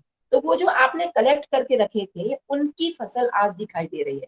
तो हमने जन्म जन्मांतरों से हमारे कर्म चले आ रहे हैं, संस्कार चले आ रहे हैं, वो सब इकट्ठे हुए चले आ रहे हैं, वो सब रखे हुए हैं, तो वो सब निकल निकल के बाहर आते हैं। जैसे ऐसे ऐसा एक उदाहरण मैंने कहीं पढ़ा था कि उन्होंने धृतराष्ट्र थे, उन्होंने भगवान कृष्ण से पूछा कि मैंने इस जन्म में तो कभी ऐसा कोई काम नहीं किया है लेकिन मैं बचपन से ही अंधा हूँ, ऐसा क्यों हूँ? तो उन्होंने बताया था, उन्होंने कहा कि मैंने अपनी साधना से, क्योंकि जितने भी पात्र हैं ये सब साधक भी थे, तो उन्होंने कहा कि ध्यान साधना से या साधना से मैंने अपने कई जन्मों का साक्षात्कार किया है, कई जन्म तक तो मैंने ऐसा कोई काम नहीं किया है कि मैं इस जन्म में बचपन से ही अंधा हूँ। तो उन्होंने उनके पता नहीं कितने जन्म को डिलीट करते हुए उसके बाद के जन्म का उन्हें दर्शन कराया कि देखो इस जन्म में आपने ये ऐसा ऐसा काम किया था, किसी पक्षी की आंखों को छोटे में, किसी पक्षी की आंखों को आपने इंटेंशनली इस तरह से किया था, उसकी आंखों को फोड़ा था, जिसके कारण आपको इसका कर्म इस जन्म में भोगने को मिल रहा है। तो ये जरूरी नहीं है कि पिछले जन्म का कर्म ही हमें इस जन्म में भोगने को मिले, और पिछले कई जन्मों का कर्म भी हम इस जन्म में भोगते चले आएंगे, क्योंकि हम कर्म बांधते रहते हैं, कभी भी हम इससे निवृत्त होने का उपाय सोचते ही नहीं है। लोगों की आस्था ही नहीं होती है इस इन चीजों पर। जो दर्शन दिया गया है, जो हमारी भारतीय संस्कृति, जो हमारी आध्यात्मिक संस्कृति कहती है, लॉ ऑफ कर्मा, वो बहुत ही एकदम रियल है और वो बिल्कुल सही है कि कर्म का फल जरूर मिलता है। लेकिन जो लोग इसको मानते नहीं है, वो चार बार दर्शन की तरह खाओ पियो मौज करो, जो दिख रहा है बस वैसे ही है, ऐसे ही जीते हैं। तो कहीं ना कहीं उसका फल भी कलेक्ट हो रहा है। तो ये संस्कार जब हमारे चित्त में कलेक्ट होते चले जाते हैं, इकट्ठे होते चले जाते हैं, तो हमें पता चल जाता है। तो यहाँ पर अगर कोई योगी आपके चित्त में प्रवेश करके आपके अंदर के संस्कारों का साक्षात्कार कर लेता है, संस्कारों पर संयम कर लेता है, धारणा ध्यान समाधि कर लेता है, तो उसे उन संस्कारों का ज्ञान हो जाता है। और उन संस्कारों के ज्ञान से उसके विषय में जो वो पूर्व में थे, आप पूर्व में आपका क्या जन्म था, वो भी बता सकता है। और उस जन्म में आपने क्या कर्म किए जिसके कारण आप इस जन्म में ऐसा ऐसा कर रहे हैं, ये भी बता सकता है। तो ये पूर्व जाति ज्ञान के अंतर्गत ये बात आती है। आगे उसी तरह से कहते हैं पर चित्त ज्ञानम, है ना। तो पर चित्त ज्ञानम कि आप किसी दूसरे के चित्त का ज्ञान भी कर सकते हैं, है ना। किसी दूसरे के चित्त पर संयम करने से भी हमें बहुत सारी चीजें उसकी प्राप्त हो जाती है। तो ये चीज भी इन्होंने बताई है इसमें कि जिस तरीके से हम दूसरे के संस्कारों का साक्षात्कार कर रहे हैं, उसी तरह से आप उसके पूरे चित्त का ज्ञान करके उसके बारे में जानकारी ले सकते हैं। आगे कहते हैं कि अप्रांत ज्ञान, मृत्यु के ज्ञान को अप्रांत ज्ञान कहा गया है। यानी कि आप ये भी जानकारी ले सकते हैं कि मेरी मृत्यु किस दिन है, किस क्षण में तथा किस प्रकार होगी, ऐसा ज्ञान होना एक उत्तम विभूति है। अपने कर्मों में संयम करने से योगी को यह विभूति प्राप्त हो जाती है। अब हम अपने कर्मों पर संयम करते हैं, अपने चित्त पर संयम करते हैं, अपने कर्मों पर संयम करते हैं। तो इसमें इन्होंने बताया कि सौ क्रम निरुक्रम च कर्मा, कर्म दो प्रकार के बताए, एक तो सौ क्रम और एक निरुक्रम। तो सौ क्रम कर्म क्या होते हैं कि जिनके फल का आरंभ हो चुका है और जो कि अपना फल देने में लगे हुए हैं, यानी कि जिसको हम अपना प्रारब्ध कहते हैं, जो फल मैच्योर हो चुके हैं और वो फल देने में लगे हुए हैं, तो सौ क्रम कहलाता है। और निरुक्रम क्या कहलाता है, जिसके फल भोग का आरंभ अभी नहीं हुआ है और जो संचित कर्म के रूप में हमारे अंदर इकट्ठे हैं। तो इन दोनों प्रकार के कर्मों का अगर आपको स्मरण हो गया, जैसे हमने कहा कि 100 क्रम के अभी वो कर्मों का फल प्रारंभ हो चुका है और उनको आप देख लें कि अच्छा ये कर्म कब तक चलना है, फिर इसके बाद कौन सा कर्म आएगा, फिर अब कौन सा कर्म आने वाला है, अच्छा फिर इस स्टेज में हमारा ये कर्म आने वाला है जिसमें शायद हमारी मृत्यु हो जाए, है ना। तो इस तरह से अगर हम कर्मों के बारे में पूरी जानकारी ले लेते हैं कि अभी हम कौन सा कर्म भोग रहे हैं, फिर ये कर्म कब तक चलेगा, तो कर्म स्वक्रम और निरुक्रम जो आपके, इसको हम इस तरह से भी बोल सकते हैं कि जो हमारा प्रारब्ध है और जो हमारे संचित कर्म है, उन दोनों के बारे में अगर हम अच्छे से जानकारी ले सकते हैं, तो फिर भी हम अपनी मृत्यु का ज्ञान हमें प्राप्त हो सकता है। उनका संयम कर लेने से, तत्संयमात मतलब उन पर संयम कर लेने से हमें ज्ञान हो जाता है। अपरांत ज्ञान, मृत्यु का ज्ञान हो जाता है। या फिर वो कहते हैं लास्ट में जो वा शब्द लिखा है, या फिर वो कहते हैं एक मृत्यु के बारे में जानकारी लेने का एक और उपाय है। वो कहते हैं कि अगर हम इतना डीप नहीं हो सकते हैं कि हमें अपने कर्मों के बारे में जाने, अगर आप थोड़ा बहुत ध्यान साधना करते हैं, तो एक और उपाय बताया गया है। वो कहते हैं कि अरिष्टेव्या, अरिष्टेव्यो मतलब कि अरिष्टों से भी मृत्यु का ज्ञान हो जाता है। अरिष्टों से तात्पर्य क्या है, अरिष्ट शब्द के लिए कई लोगों ने अपने अपने तरीके से उपाय बताए हैं। जैसे इन्होंने बताया है कि कई बार क्या होता है कि अगर किसी की मृत्यु निकट आने आने वाली होती है, तो कई चीजें उसको समझ में आने लगती हैं, कुछ चीजें दिखाई देने लगती है। जैसे इन्होंने कहा है आध्यात्मिक अरिष्ट के अंतर्गत, इन्होंने कहा है कि जैसे आप देखिए, इसको प्रैक्टिकल नहीं करना है, ना ही इस चीज से परेशान होना है। कई लोग अपने अपने तरीके से बताते हैं कि जैसे इन्होंने कहा है कि अगर आप जो हमारी सेंसेशन है, जो हमारी इंद्रियां हैं, अगर आप अपने कानों को बंद कर लेते हैं तो आपको अंदर की एक अपनी आवाज सुनाई देती है। अगर आपको वो आवाज नहीं सुनाई दे रही है, इसका मतलब है कि आपकी मृत्यु निकट है। अगर आप आंखों को बंद करते हैं तो हमें कोई ना कोई प्रकाश अंदर दिखाई देता है ना कुछ दिखाई देता है। भले ही आपको ब्लैक कलर का प्रकाश दिखाई दे, कुछ ना कुछ दिखाई देता है। अगर कुछ नहीं दिखाई दे रहा है, एकदम शून्य जैसा है, तो समझ लीजिए हमारी मृत्यु होने वाली है। तो इस तरह से इन्होंने कुछ चिन्ह बताए हैं आध्यात्मिक अरिष्ट के रूप में, कि अगर ये चीज आपको नहीं होता है तो आप ऐसा समझ सकते हैं। आदि भौतिक अरिष्ट के रूप में जैसे कभी कभी क्या होता है कि यमदूत दिखाई दे रहे हैं, हमारे जो पूर्वज है वो हमें दिखाई दे रहे हैं, पूर्वज हमारा हाथ पकड़ के कह रहे हैं कि अब चलो तुम हमारे साथ, इस तरीके के कुछ स्वप्न आते हैं, तो समझ लीजिए कि कहीं ना कहीं हमारे जीवन में कुछ अरिष्ट होने वाला है। आदि दैविक अरिष्ट के अंतर्गत बताया है जैसे कि मृत्यु लोक का सपना, या कोई सिद्ध देवी संत दिखना, इस तरीके से जो आपको उड़ते हुए ले जाते हुए दिखाई दे रहे हैं, मृत्यु लोक को स्वर्ग समझना, इस तरीके से कई तरह की बातें चीजें बताई हैं। तो ऐसा अगर हो रहा है तो भी ऐसा बताया गया है, तो ये अरिष्ट के कुछ उदाहरण बताए गए हैं। लेकिन इनको ऐसे समझना नहीं है, बल्कि अगर आप स्वप्न लोक वगैरह इस तरह की किताबें पढ़ेंगे तो उसमें तो ये देखेंगे कि अगर आपको कोई उड़ता हुआ नजर आ रहा है, अगर आपको ऐसे लग रहा है कि आप उड़ रहे हैं, आसमान में ऊपर चल रहे हैं, इसका मतलब है कि आपका चित्त ऊर्ध्वमुखी हो रहा है, ऊपर की तरफ बढ़ रहा है, आप अच्छी दिशा में जा रहे हैं। तो जो देवी देवता हैं और हमारे जो पूर्वज हैं, हमारे जो सिद्ध संत हैं, ये लोग हमें दिखाई देते हैं, तो ये हमारे लिए शुभ माने जाते हैं। लेकिन इन्होंने इस तरह से लिखा है, तो मैंने इसकी पहले ही आपको बता दिया कि अरिष्ट को आपको ज्यादा बस लिख देना है, इसमें इसको प्रैक्टिकल में महसूस नहीं करना है। कई लोग तो ऐसा होता है, ऐसे नहीं होता है, आपने देखा होगा कि रात को बिल्ली रो रही है अगर आपके बगीचे में, आपके बाहर, तो लोग कहते हैं कि अरे ये बिल्ली रो रही है, कुछ अनिष्ट होने वाला है। तो ऐसे भी हम कहते हैं कि कुछ नहीं होता है। तो ये सब बहुत पुरानी बातें होती होंगी जब कुछ अरिष्ट नहीं होता होगा। आज तो स्वयं इंसान ही एक अरिष्ट के रूप में है। तो नहीं, इस चीज को ज्यादा डीपली लेना है, बस लिखना है कि हाँ अरिष्ट शब्द आया है, पर कैसा अरिष्ट आया है ये आपको ज्यादा डिटेल नहीं करना है। मैत्री बल, मैत्री आदि बल प्राप्ति, जो देखो, अब किसी तरह की भावना पे अगर हम संयम करते हैं, जैसे आप ये जो हमारा पतंजलि योग दर्शन है, इसमें जो चित्त शुद्धि के उपाय बताए गए हैं, उसमें आपने पढ़ा होगा कि 4 प्रकार की भावना हमारे जीवन में हमें योग सिद्धि प्राप्त कराती है, चित्त की शुद्धि करती है। तो वो क्या थी? मैत्री, करुणा, मुदिता और उपेक्षा, ये 4 थी। तो मुदिता, उपेक्षा तो एक, जैसे इन्होंने बताया कि उपेक्षा में संयम नहीं करना है, क्योंकि ये भावना नहीं है, बल्कि ये तो जो बुरे लोग हैं उनके प्रति उदासीनता है, यह भावना का त्याग है। एक तरह से आपका उनके प्रति जो भावना है उसका त्याग करना है। तो हमें 3 प्रकार की भावनाओं पर संयम करना है, मैत्री, करुणा और मुदिता। ये आपने उस टॉपिक में डिटेल में समझ लिया होगा कि मैत्री, करुणा, मुदिता क्या होती है। तो इन तीनों पर जब हम संयम करते हैं तो फिर हमें भावनात्मक बल प्राप्त होता है। भावनात्मक बल का तात्पर्य है कि जैसे आप योगियों को देखेंगे, ऋषियों को देखेंगे, वो कभी भी छोटी छोटी बातों में नहीं डगमगाते हैं। आज आप देखो कि आपको लगता है कि ये कितने बड़े पद पर बैठे हैं, आपको लगता है कि कितने पैसे वाले हैं, लेकिन थोड़ी सी कोई परेशानी आती है तो इंसान अपने जीवन को भी खत्म कर लेता है, सुसाइड कर लेता है। तो इन चीजों से लगता है कि आज हमारा जो इमोशनल लेवल है, जो ईक्यू है, वो कितना डाउन है। तो अगर हम संयम करते हैं, इन बलों पर संयम करते हैं, इन भावनाओं पर संयम करते हैं, तो भावनात्मक रूप से भावनात्मक बल हमें प्राप्त होता है। मतलब हम जो हमारा इंटरनल पर्सनालिटी है वो एकदम मैच्योर होती है, एकदम कॉन्फिडेंट होते हैं हम, और बहुत ज्यादा स्ट्रांग होते हैं।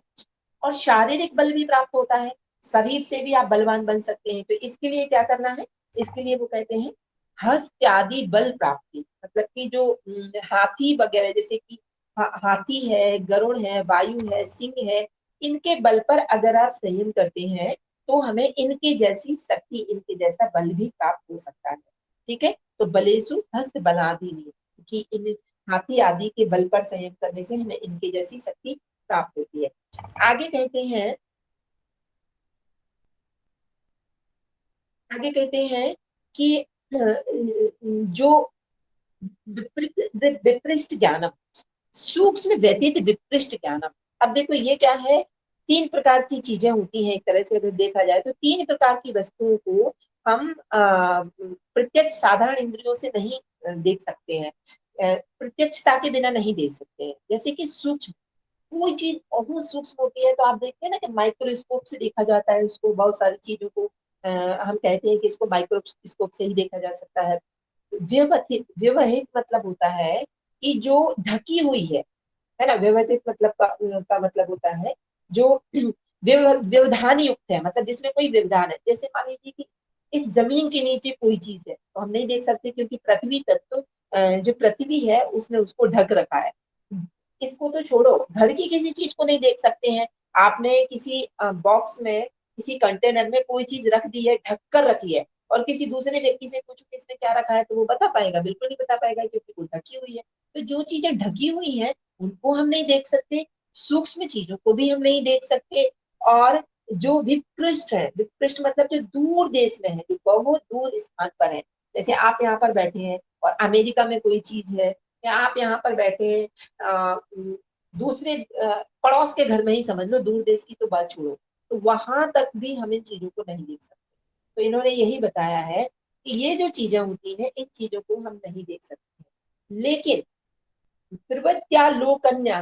साथ, मतलब कि ज्योतिषमती प्रवृत्ति का प्रकाश डालने से, ज्योतिषमती, ज्योतिषमती प्रकाश क्या है? आपने चित्त शुद्धि के जो उपाय हैं, अगर वो आपको पढ़ाया गया होगा तो उसमें है, यही चीज है ज्योतिषमती प्रकाश। मतलब जो अभी हम लोगों ने पढ़ा, प्रज्ञालोक जो प्राप्त होता है, मतलब संयम जो होता है, कि संयम के दौरान जो आपको ये लोक, ये जो प्रकाश प्राप्त हुआ, ये जो टॉर्च प्राप्त हुई, इस टॉर्च को अगर आप दिखाते हैं इन चीजों के ऊपर, तो आप इनका ज्ञान प्राप्त कर सकते हैं। यानी कि ये सिद्धि हमारे अंदर आ जाएगी कि आप यहाँ पर बैठे हैं और यहाँ आंख बंद करके, जैसे आपने देखा है ना, जो हमारे स्पिरिचुअल सीरियल आते थे, तो उन सीरियल्स में कि उन किसी ने आंखें बंद की और उन्होंने बता दिया कि हाँ वो वहां पर है, या वहां पर ये चीज है, तो उन्होंने आंख बंद करके बता दिया। क्यों बता दिया? क्योंकि उन्होंने अपना जो ये जो ज्योतिषपति प्रकाश है, ये जो प्रज्ञालोक का प्रकाश है, इसको वहां पर संयमित कर दिया, वहां पर संयम कर लिया, धारणा ध्यान समाधि। और उसके बाद उन्होंने उस टॉर्च को वहां पर फेंका और वहां पर देखा कि ये चीज यहाँ पर है, तो इस तरीके से उन्होंने बता दिया। तो सूक्ष्म, व्यवहित और विकृष्ट ज्ञान हमें प्राप्त हो जाता है किस चीज से? ज्योतिषमती प्रकाश से, ज्योतिषमती प्रज्ञा से। और ये हमें कब प्राप्त होता है? ये संयम से प्राप्त होता है। तो अगर हम ये जो सूक्ष्म और व्यक्तित्व और विकृष्ट वस्तुओं के ऊपर अगर हम संयम करते हैं तो हमें इनका ज्ञान प्राप्त हो जाता है। ये चीज इसमें बताई है। भुवन ज्ञानम, सूर्य में संयम करने से योगी को सकल भुवनों का ज्ञान हो जाता है। अब कितने सारे भुवन होते हैं? लगभग पुराणों में 14 भुवनों की का वर्णन आता है ना। तो इन सभी भुवनों का ज्ञान हमें प्राप्त हो जाता है। भू भुवा स्वा वहा, ये जो इसमें बताए गए हैं, ऊर्ध्वलोक अधोलोक, ऐसे करके 14 भुवन लगभग बताए जाते हैं। तो इन सब का ज्ञान हमें हो जाता है कैसे? सूर्य पर संयम करने से। तो ये एक विभूति प्राप्त होती है, अगर हम सूर्य पर संयम करते हैं तो हमें भुवन का ज्ञान हो जाता है।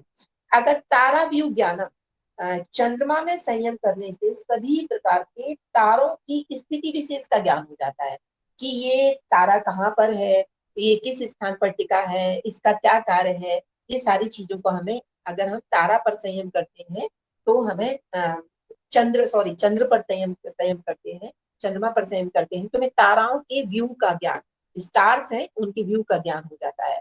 और अगर हम ध्रुव तारे पर संयम करते हैं, ध्रुव तारा आप जानते होंगे, तो उस पर अगर हम संयम करते हैं तो हमें ये जो जितने तारे हैं इनकी गति का ज्ञान हो जाता है। ध्रुव तारे पर संयम करने से उन तारों की गति का ज्ञान हो जाता है, कि कौन किस स्पीड से चलता है, किस तारे की राशि किस समय किस स्पीड से जाकर के वहां पर पहुंचेगी, ये सारी चीजों का ज्ञान। ठीक है। उसके बाद कहते हैं काय व्यू का ज्ञान। काय व्यू का मतलब होता है, व्यू मतलब पूरी संरचना, पूरा चक्र। तो काय मतलब शरीर, तो शरीर की संपूर्ण संरचना का ज्ञान, शरीर के व्यू का यानी उसकी स्थिति का पूरा पूरा ज्ञान हो जाता है। कैसे? अगर हम नाभि चक्र पर संयम करते हैं, क्योंकि नाभि में से जो चक्र है उसमें शरीर की समस्त नाड़ियां गुथी हुई हैं, और उस पर संयम करने से हमें पूरे के पूरे व्यू का ज्ञान हो जाता है, शरीर के पूरे संगठन का ज्ञान हो जाता है। उसमें कौन सी धातु किस प्रकार कहाँ स्थित है, नाड़ियों का पूरा ज्ञान, इस तरह से सारा का सारा ज्ञान हमें हो जाता है। उसी तरह से आगे कहते हैं कि क्षुति पिपासा निवृत्ति, मतलब भूख प्यास की निवृत्ति हो जाती है। भूख भूख प्यास की निवृत्ति कैसे हो जाती है? कंठकूपे, कंठकूप में संयम करने से। कंठकूप क्या होता है? देखो, जीवा के मतलब नीचे की तरफ एक कंठकूप जिसको हम कहते हैं, आप समझ सकते हैं अपने हाथ से इसको टच करके कि जहां पर आप चिन्ह को अपना स्थिर करते हैं, जब हम जालंधर बंद लगाते हैं तो वो जो स्थान एक गड्ढा जैसा होता है वो कंटकोप कहलाता है। तो उस विशेष स्थान पर हम संयम करते हैं, ऐसा ऐसा कहते हैं, इसमें बताया गया है कि उस कंटकूप में प्राण का स्पर्श होने से हमें भूख और प्यास लगती है। जब प्राण वहां से प्राण का आवागमन होता है, वो उसमें टच होता है तो हमें भूख और प्यास लगती है। तो अगर हम उस पर संयम कर लेते हैं, अगर हम उसको अपने नियंत्रण में कर लेते हैं, तो फिर हमें भूख प्यास नहीं लगती है। तो भूख प्यास नहीं लगती है, ये भी एक सिद्धि होती है। स्थिरता की प्राप्ति, स्थिरता की प्राप्ति यानी कि हमें जो कूर्म नाड़ी है, कूर्माका नाड़ी में संयम करने से स्थिरता प्राप्त होती है। हमारा जो नाड़ी संस्थान है उसमें प्राण का प्रवाह बहता रहता है और बहुत कई प्रकार की नाड़ियां हैं। तो उन नाड़ियों में से जो कंठकूप के नीचे एक कच्छप के आकार वाली एक कूर्म नाड़ी, कूर्म मतलब होता है कछुआ, है ना, कूर्मासन आप करते हैं तो कच्छप के आकार वाली एक नाड़ी होती है। अब वो सब आप कहेंगे कि हमने तो देखी नहीं, हमें तो दिखाई नहीं गई, तो क्योंकि हमने पहले ही बताया था कि जो हमारा सॉफ्टवेयर है, ये जो अंदर का सॉफ्टवेयर है, ये सूक्ष्म सॉफ्टवेयर है, ये योगी ही इसको ऑपरेट कर सकते हैं, योगी ही इसको जानते हैं, उन्होंने इसको महसूस किया है। अगर हमें इसके बारे में जानना है तो हमें ऋतंभरा प्रज्ञा तक की प्राप्ति करनी पड़ेगी, तब जाकर के हमें इसके बारे में जानकारी प्राप्त हो पाएगी, है ना। तो इसको हम लोग एकदम स्थूल आंखों से नहीं देख सकते हैं, ये सब सूक्ष्म जगत का विज्ञान है। बस आपको समझ लेना है कि हाँ यहाँ पर ये नाड़ी होती है और उसमें संयम करने से ही योगी शरीर और चित्त की स्थिरता को प्राप्त कर लेता है। अर्थात उसके शरीर को और चित्त को कोई भी शक्ति हिला डुला नहीं सकती, मतलब वो जब जितनी देर तक चाहे अपनी बॉडी को स्थिर करके रह सकता है। सिद्ध दर्शन, मूर्ध ज्योतिष सिद्ध दर्शनम, मतलब मूर्धा की जो ज्योति है, जो हमारा मूर्धा ब्रह्मरंध्र वाला क्षेत्र कहा जाता है, मस्तिष्क के कपाल के मध्य में एक ब्रह्मरंध्र नामक छिद्र होता है, उसमें सुषुम्ना नाड़ी का और हृदय से चित्तमणि प्रभा का संबंध होने से भास्वर रूप होता है। आप बिल्कुल ऐसा समझ सकते हैं कि मूर्धा ज्योति है, ऊर्ध्वगमित होती है जो, और ये वो एक सॉफ्ट पार्ट है जिसका, जैसे हम कहते हैं ना कि एंटीना जो होता है, टीवी में जब एंटीना लगाते हैं तो ये एंटीना सिग्नल्स को कैच करता है, सही सही तरीके से सिग्नल्स को कैच करता है। उसी तरह से हमारे जो योगी है वो कहते हैं कि इस विश्व ब्रह्मांड में जो सिद्ध संत, जो दिव्य शक्तियां विचरण करती रहती हैं, जो ब्रह्मांडीय ऊर्जा बिखरी पड़ी रहती है, अगर आप उसको कैच करना चाहते हैं तो आप अपनी मूर्धा ज्योति को एक्टिव कीजिए। तो हम लोग क्या करते हैं, मेडिटेशन जब आप करते हैं, तो आपने पढ़ा होगा कि मेडिटेशन जब हम करते हैं तो हमारे मस्तिष्क क्षेत्र पर अल्फा रेज बहुत सारी क्रिएट हो जाती हैं, वो बढ़ने लगती है। इसका मतलब है कि हमारा यही वाला एरिया एक्टिव होने लगता है और ब्रह्मांड की ऊर्जा को अपने अंदर धारण करने लगता है। तो जब हम ऐसा करते हैं, हमारी मूर्धा ज्योति पर हमारा संयम होता है, तो इस ब्रह्मांड में बाहर की तरफ जितने भी सिद्ध संत साधक हैं जो विचरण कर रहे हैं, सिद्ध संत साधक की जो आत्मा है, दिव्य आत्मा है जो विचरण कर रही है, उनसे हमारा कनेक्शन होने लगता है। तो सिद्धों के हमें दर्शन होने लगते हैं, अदृश्य दिव्य सिद्ध पुरुषों का दर्शन, तथा उनके साथ नॉट ना केवल दर्शन बल्कि आपका संभाषण की योग्यता भी आ जाती है। तो ये सिद्ध दर्शन की भी जो होती है, हमें एक सिद्धि प्राप्त होती है मूर्धा ज्योति पर ध्यान करने से। इसके बाद कहते हैं कि हृदय चित्त संविता, हृदय में संयम करने से चित्त का स्वरूप ज्ञान होता है। जैसे कई लोगों ने चित्त का स्थान अलग अलग बताया है, तो जैसे कई लोग कहते हैं कि हृदय क्षेत्र में चित्त का स्थान माना जाता है। तो जब हम हृदय क्षेत्र पर संयम करते हैं, अपने हृदय पर संयम करते हैं, तो वहां पर भी चित्त का संपूर्ण ज्ञान हो जाता है। शरीर वस्तु आत्मा और परमात्मा का निवास स्थान इस शरीर में कुंडलीकार गर्भ है जिसे हृदय कहते हैं, उस हृदय क्षेत्र में चित्त का स्थान माना गया है। और जब हम हृदय पर संयम करते हैं तो हमें चित्त का भी ज्ञान हो जाता है। इसके बाद कहते हैं पर काया प्रवेश। अब ये देखिए, आप दूसरे की काया में, दूसरे के शरीर में भी प्रवेश कर सकते हैं। कैसे कर सकते हैं, पर काया प्रवेश कैसे हो सकता है? इसके लिए कहते हैं कि पहले इसको हम देख लेते हैं।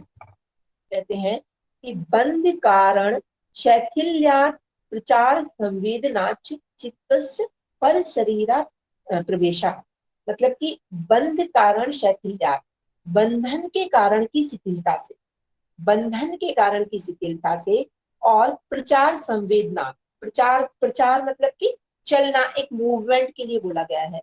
तो चित्त की जो गति है, मतलब उसका जो गति है वो किस किस रास्ते से जा रहा है, उसका भली भांति ज्ञान हो जाने से चित्त शरीर दूसरे की काया में प्रवेश कर सकता है। जैसे आपने किसी को बांध दिया, रस्सी से बांध दिया, ठीक है, आपने देखा होगा ना कई बार किडनैप हो जाता है, मूवीज में देखते हैं, तो किडनैप करके क्या करते हैं, उसको बांध करके एक कमरे में डाल देते हैं और आंख बंद करके लेकर के आते हैं। तो अब जैसे मान लो उसने छुड़ा लिया, अपनी बॉडी को छुड़ा लिया किसी तरीके से, लेकिन अब उसको रास्ते का ज्ञान नहीं है कि हमें किस रास्ते से जाना है, तो भी नहीं जो वो जा पाएगा। तो यहाँ पर दो चीजें हैं कि पहली बात तो हमारा जो चित्त है वो बंधा हुआ है। चित्त क्यों बंधा हुआ है, चित्त क्यों स्थिर है, क्योंकि उसमें कर्म संस्कार है। तो हम क्या करते हैं कि कर्म अपनी साधना से, अपने अध्यात्म से, अपने ज्ञान से, अपने आलोक से या प्रज्ञा के प्रकाश से कर्म के बंधन को शिथिल कर देती है। मतलब जो बंधा हुआ है उसको थोड़ा ढीला छोड़ दिया, तो वो जो ढीला हो गया। अब उसको दूसरी चीज ये भी चाहिए कि चलो हम अपने शरीर से तो निकल लेंगे, क्योंकि अपना शरीर का तो हमें पता है कि हमें कहाँ कहाँ से निकलना है, लेकिन दूसरे सामने वाले की शरीर में जब हमें एंटर करना है तो उसकी गति का भी तो ज्ञान हमें होना चाहिए कि इसके अंदर हमें कहाँ कहाँ से प्रवेश करना है। ठीक है, आपने कई जगह पर सुना होगा, देखा होगा कि वो योगी अपनी आत्मा, उन्होंने अपने चित्त को निकल करके और वो दूसरे के चित्त में प्रवेश कर गए, दूसरे के अंदर प्रवेश कर गए और फिर कुछ दिन तक उससे काम किया, फिर वापस आ गए। तो ये अगर करते हैं तो ये कैसे होता है, तो इसमें उन्होंने बताया कि यदि बंधन का कारण शिथिल हो जाए और चित्त की गति का ज्ञान हो जाए तो दूसरे किसी भी प्राणी के शरीर में प्रवेश कर किया जा सकता है। और बंधन का कारण क्या है, आप ये धर्माधर्म उन्होंने ये सब लिखा है कि इसके आगे की बात देखिए, आप सीधे लिख दीजिए कर्म बंधन, कर्म के कारण हम बंधे हुए हैं। तो अगर जो बंधन के कारण स्वरूप कर्म संस्कारों का अगर हम समाधि के अभ्यास द्वारा या संयम के अभ्यास द्वारा कर्म संस्कारों को शिथिल कर ले, चित्त हमारा स्वच्छ हो गया, कर्म संस्कारों को शिथिल कर ले और साथ साथ उसके मार्ग का भी हमें ज्ञान हो जाए, स्वयं के मार्ग का भी और दूसरे के मार्ग का भी, तो हम आसानी से अपने शरीर से निकल जाएंगे और दूसरे के शरीर में प्रवेश कर जाएंगे। जब तक हमारा काम है तब तक हम कर लेंगे, फिर वापस जब आ जाएंगे। ठीक है, तो दूसरे के शरीर में प्रवेश कैसे हुआ जाता है, चित्त की गति का ज्ञान ज्ञान होना चाहिए और चित्त में जो कर्म बंधन है उनको शिथिल करने का ज्ञान होना चाहिए, तो हम दूसरे के शरीर में प्रवेश कर सकते हैं। तो ये कैसे होता है, ये उन पर संयम करने से होता है। तो यहाँ पर हमें किस पर संयम करना है, इस पर हमें अपने इसकी जो बंधन का कारण है चित्त है और इसकी जो गति है, इन दोनों पर संयम करने से हमें क्या हो जाता है, पर काया प्रवेश। तो पर काया प्रवेश की सिद्धि विभूति है, ये पर काया प्रवेश हमें प्राप्त होता है। ये कैसे प्राप्त होती है ये आपको इसमें बताएगा। इसके इसके बाद देखो, इसमें नेक्स्ट है जल पंख और कंटक पर स्वच्छंद गमन। आपने सुना होगा कई लोग के पानी पर भी चल रहे हैं, पानी पर भी चल रहे हैं मतलब वो डूबते नहीं है, या पंख मतलब कीचड़, कीचड़ पर भी चल रहे हैं, उनका पैर अंदर नहीं धस रहा है, या कांटों पर भी चल रहे हैं, वो अंदर उसमें धस नहीं रहे। तो ये कुछ सिद्धियां होती है। तो ये सिद्धियां कैसे होती है इसको बताते हुए कहते हैं कि जो हमारा शरीर हमारे अंदर कितने प्रकार के प्राण होते हैं, 5 प्रकार के प्राण, अपान, समान, उदान और व्यान, ये हम सभी जानते हैं। तो जिसमें से जो उदान व्यान होता है, उदान मतलब उठा हुआ, ऊपर की तरफ उठा हुआ, है ना, इनके अलग अलग स्थान भी बताए गए हैं, वो सब एक अलग टॉपिक है, आपको आता भी होगा। यहाँ पर उदान को देखेंगे तो उदान का जो मेन स्थान माना गया है वो हमारे गर्दन से ऊपर वाला क्षेत्र माना गया है। उदान का कार्य होता है ऊपर की तरफ उठाना। तो जब हम उदान प्राण पर संयम कर लेते हैं तो वो हमें ऊपर की तरफ उठा करके रखता है, यानी कि नीचे की कोई भी चीज आपको नीचे धंसने नहीं देगी, ऊपर की तरफ उठा करके रखेगा। ठीक है, तो यही चीज इसमें बताई गई है कि अगर आप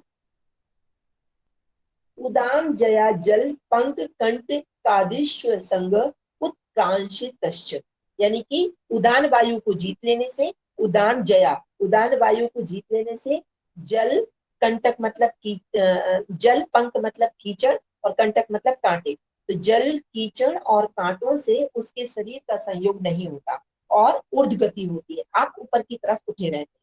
तो यहाँ पर अगर ये आता है कि जल पंख और इस पर कैसे संयम करके आप किस तरह से कर पाते हैं, तो आपको सीधा लिख देना है कि उदान वायु पर संयम करने से हम ऊपर उठे रह सकते हैं। ये भी हमें एक हमें विभूति प्राप्त होती है।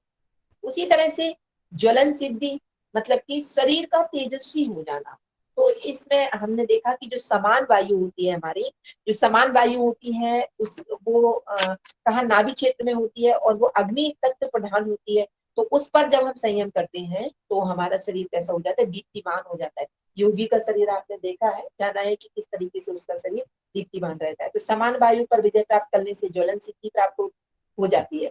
आगे कहते हैं कि दिव्य स्रोत प्राप्त हो जाते हैं। दिव्य स्रोत का मतलब ये है कि हमें जो दिव्य प्रकार की आवाजें सुनाई देने लगती है, जैसे हमारे अंदर भी, जैसे आपने देखा आपने हठयोपदीप्ता में नादानुसंधान पढ़ा होगा कि जो नाद नाद है विशेष प्रकार का, वो दिव्य नाद है ना, उसका हमें अनुसंधान करना पड़ता है, तब वो नाद हमें सुनाई देता है। तो वो दिव्य स्रोत है। हम सामान्य लोगों को वो चीज नहीं सुनाई दे सकता है। जब आप और अंदर जाते हैं तो आपको उसमें भी कई तरह की आवाजें सुनाई देती है। तो ये दिव्य स्रोत हमें सुनाई देने लगता है। तो कैसे सुनाई देता है?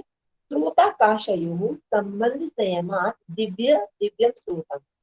किसी भी चीज को सुनने के लिए देखो, एक तो आपके स्रोत होना चाहिए, तीन चीजें होना चाहिए, मतलब आपके कान होना चाहिए, दूसरा शब्द होना चाहिए, और तीसरा आकाश होना चाहिए। आकाश का मतलब होता है खाली स्थान। खाली स्थान, खालीपन। जैसे जो शब्द है वो वायु के साथ गति करते हैं, तभी गति करते हैं जब उस स्थान पर खालीपन हो। जैसे मान लीजिए कि बहुत ज्यादा भीड़ भाड़ है और आप खुद देखेंगे कि आप चिल्ला रहे, आवाज दे रहे हैं, लेकिन कोई नहीं सुनेगा। और अगर आप बहुत जैसे हिल स्टेशन पर जाते हैं, पहाड़ों पर जाते हैं, जहाँ एकदम खालीपन है, प्रकृति में आकाश तत्व ही व्याप्त है, वहां अगर आप आवाज करते हैं, बोलते हैं, तो आपकी आवाज भी कई बार गूंजती है। तो ये एक महत्वपूर्ण तथ्य है कि आपको कोई भी बात सुनने के लिए आपके पास शब्द भी होने चाहिए, और उसके साथ साथ वहां पर आकाश तत्व का स्थान भी होना चाहिए। तो अगर आपने इन दोनों पर संयम कर लिया, किस पर? स्रोत पर यानी कान पर, और आकाश के स्रोत आकाशयु, स्रोत पर यानी अपने कान पर, उसके शब्द पर, और आकाश तत्व पर। तो इन पर जब इनके संबंध पर अगर हमने संयम कर लिया, इनका संबंध क्या है, कैसे ये चीज आ रही है और कितनी तक आ रही है, पूरी जानकारी इसकी मिल जाती है। संयम का मतलब आप समझ ही चुके हैं कि पूरी तरह से समाधिस्थ हो जाना। तो फिर हमें सूक्ष्म से सूक्ष्म शब्द भी सुनाई देने लगते हैं। तो ये दिव्य स्रोत की भी एक विभूति होती है। आकाश गमन की सिद्धि। आप आकाश में गमन कैसे कर सकते हैं? तो ये भी एक तरीके की सिद्धि होती है। इसमें वो कहते हैं कि काया का शयो संबंध, मतलब कि इसमें जैसे शरीर है, अब हम गमन कैसे करते हैं, आकाश की तरफ गमन कैसे करते हैं? तो इसके लिए भी सबसे पहली बात तो ये है कि आपका शरीर रुई की तरह हल्का होना चाहिए, क्योंकि आकाश तत्व तो सबसे हल्का है और आकाश में वायु व्याप्त है। तो वायु के साथ जब आप ऊपर की तरफ उड़ पाएंगे, तब जब जाकर के आपकी आकाश गमन की सिद्धि होगी। तो इसमें हमें किस किस चीज पर संयम करना है? शरीर पर संयम करना है, और आकाश तत्व पर संयम करना है ना, जो पूरा सब जगह व्याप्त है। क्योंकि आकाश में आपको उड़ना है, तो आकाश तत्व जो खाली स्थान है उस पर संयम करना है। तो शरीर और आकाश के संबंध में संयम करने से, और इसके साथ साथ एक और चीज करनी है कि लघु तूल समापत्ति, यानी रुई आदि में संयम करने से। लघु तूल मतलब सबसे हल्का क्या होता है?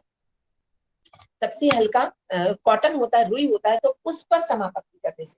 देखो, जब आप रुई पर समापत्ति करेंगे, इतनी हल्की चीज पर समापत्ति करेंगे, समाधि करेंगे, संयम करेंगे, तो क्या हो जाएगा कि हमारा शरीर भी रुई की तरह हल्का हो जाएगा। ठीक है। तो जब ये चीज हो जाती है तो आकाश में चलने की शक्ति आ जाती है। इसमें दो चीजें हैं, एक तो आपको अपने जो आकाश तत्व है और जो आपका शरीर है, इन दोनों के संबंध में संयम करना है, और दूसरा संयम आपको रुई पर करना है, ताकि रुई की तरह आपका शरीर एकदम हल्का हो जाए, तब जाकर के हमारे अंदर आकाश गमन की सिद्धि आने लगती है।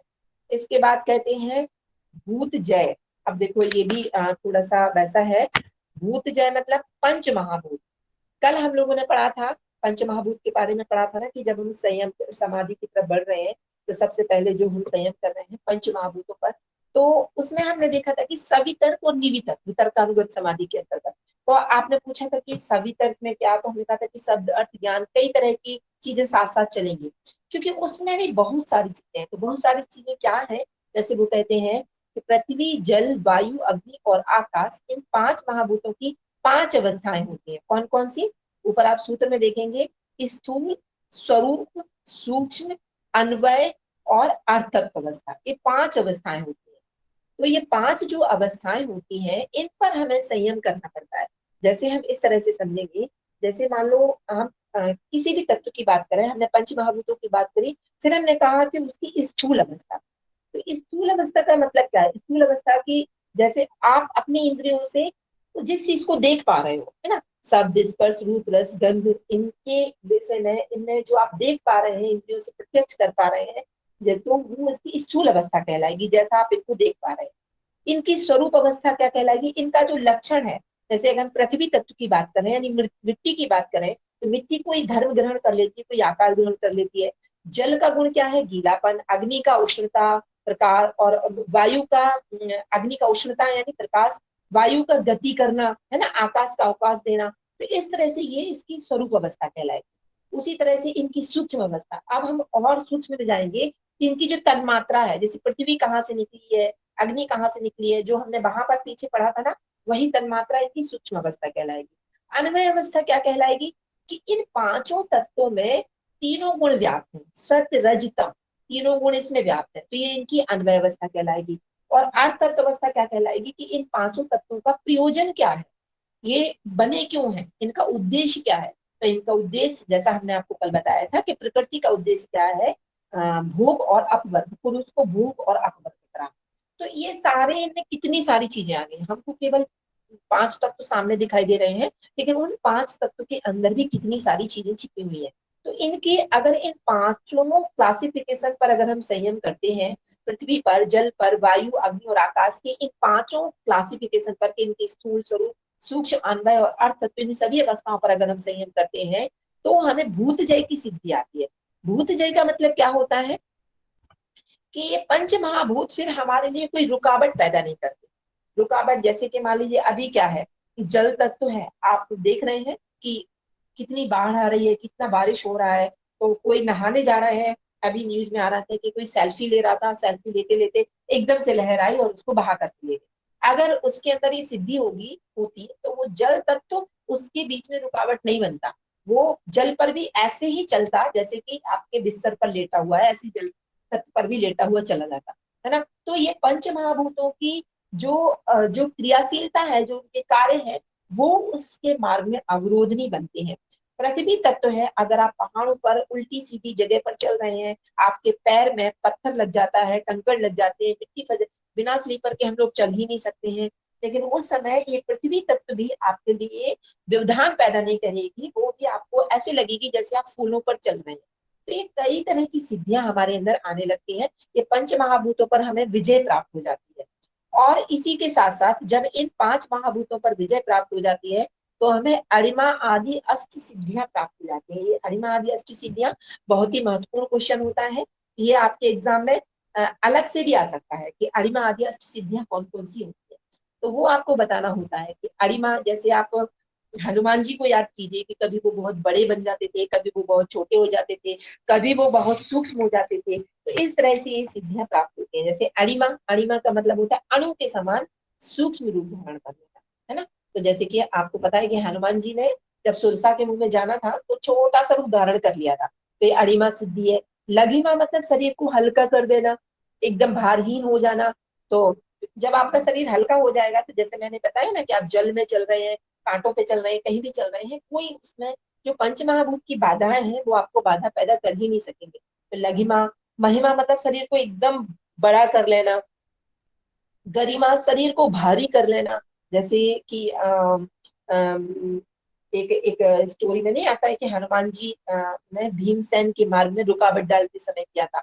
वो बैठ गए थे अपनी पूंछ अटका के, भीम को बहुत गर्व हो गया था ना कि मैं बहुत बलशाली हूँ, लेकिन वो हनुमान जी की पूंछ तक को नहीं हटा पाए थे। तो ये गरिमा, इसी तरह से अंगद का भी उदाहरण आप दे सकते हैं कि शरीर को इतना भारी बना लेना। तो ये गरिमा की सिद्धि प्राप्त हो जाती है। फिर आता है आपका प्राप्ति, प्राकाम्य और वशिष्ठ और ईशत्व।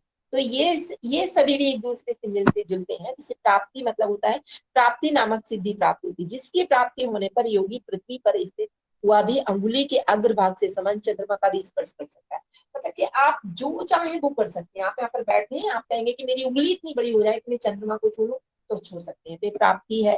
प्राकाम का अर्थ होता है इच्छा का अभिघात ना होना, यानी कि बिना रुकावट के भौतिक पदार्थ संबंधी इच्छा की पूर्ति अनायास ही हो जाना है। मतलब जो भी आप इच्छा कर रहे हैं, आप इच्छा कर रहे हैं कि अभी हम यहाँ पर बैठे हैं और डोमिनोज का पिज्जा एकदम सामने प्रेजेंट हो जाए, तो तुरंत आपके सामने प्रेजेंट हो जाएगा, है ना। तो ये प्राकाम है कि आपने जो इच्छा प्राप्त की आपके सामने तुरंत आकर आ गई। जैसे साधारण पुरुष जल में डूबकर फिर बाहर निकल आता है, वैसे ही योगी पृथ्वी का उद्भेदन करके उसमें से बाहर निकल आता है और जल के समान पृथ्वी में भी गोता लगा सकता है। ये जो पंच महाभूत है वो कोई रुकावट उसके अंदर पैदा नहीं कर पाते। उसी तरह वशित्व, आप जिस चीज को भी चाहे बस में कर सकते हैं। आप किसी को भी, किसी भी पदार्थ को, किसी भी व्यक्ति विशेष को, किसी भी चीज को भी आप बस में कर सकते हैं। तो वशित्व नामक सिद्धि आपको प्राप्त होने लगती है। ईशुत्व, ईशुत्व का मतलब होता है कि सिद्धि वह कहलाती है जिसकी प्राप्ति होने पर योगी उन भूत भौतिक पदार्थों की उत्पत्ति, स्थिति और संज्ञा रूप कार्य करने में समर्थ हो जाता है। जैसे विश्वामित्र ने त्रिशंकु के लिए अलग स्वर्ग रचना की। आप चाहें तो अपनी बिल्डिंग तुरंत खड़ी कर सकते हैं, पुरानी हो रही है तो उसको हटा करके दूसरी बना सकते हैं इच्छा मात्र से, क्योंकि ये सब सिद्धियां के रूप में है। तो ये भी सिद्धि प्राप्त हो जाती है। इसके अलावा इसके अलावा वो कहते हैं कि काय संपत्ति भी प्राप्त होती है। कामा वसित्व का अर्थ है सत संकल्पना, अर्थात जैसा इन योगियों का संकल्प होता है वैसा ही भूतों के स्वभाव का अवस्थान हो जाता है। जिस प्रयोजन के लिए जो जो संकल्प योगी करता है उस पदार्थ की शक्ति का विपर्यास वैसा ही हो जाता है। मतलब वो वैसा ही करने लगता है। यानी कि देखो यहाँ पर इसका तात्पर्य है कि उसको और भी इन अष्ट सिद्धियों के अलावा और भी कई तरह की सिद्धियां प्राप्त होने लगती हैं। ईश्वर तक की अष्ट सिद्धियां हो गई। इसके अलावा क्या हो जाता है कि काम वासित्व, इस सूत्र में आया है ये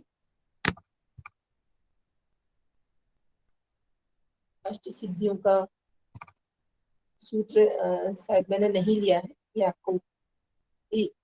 इसमें तो ये बताएगी कि पंच महाभूतों का ही है, लेकिन अष्ट सिद्धियों का जो आप सूत्र लेंगे अगर, ये है तीसरे का 45।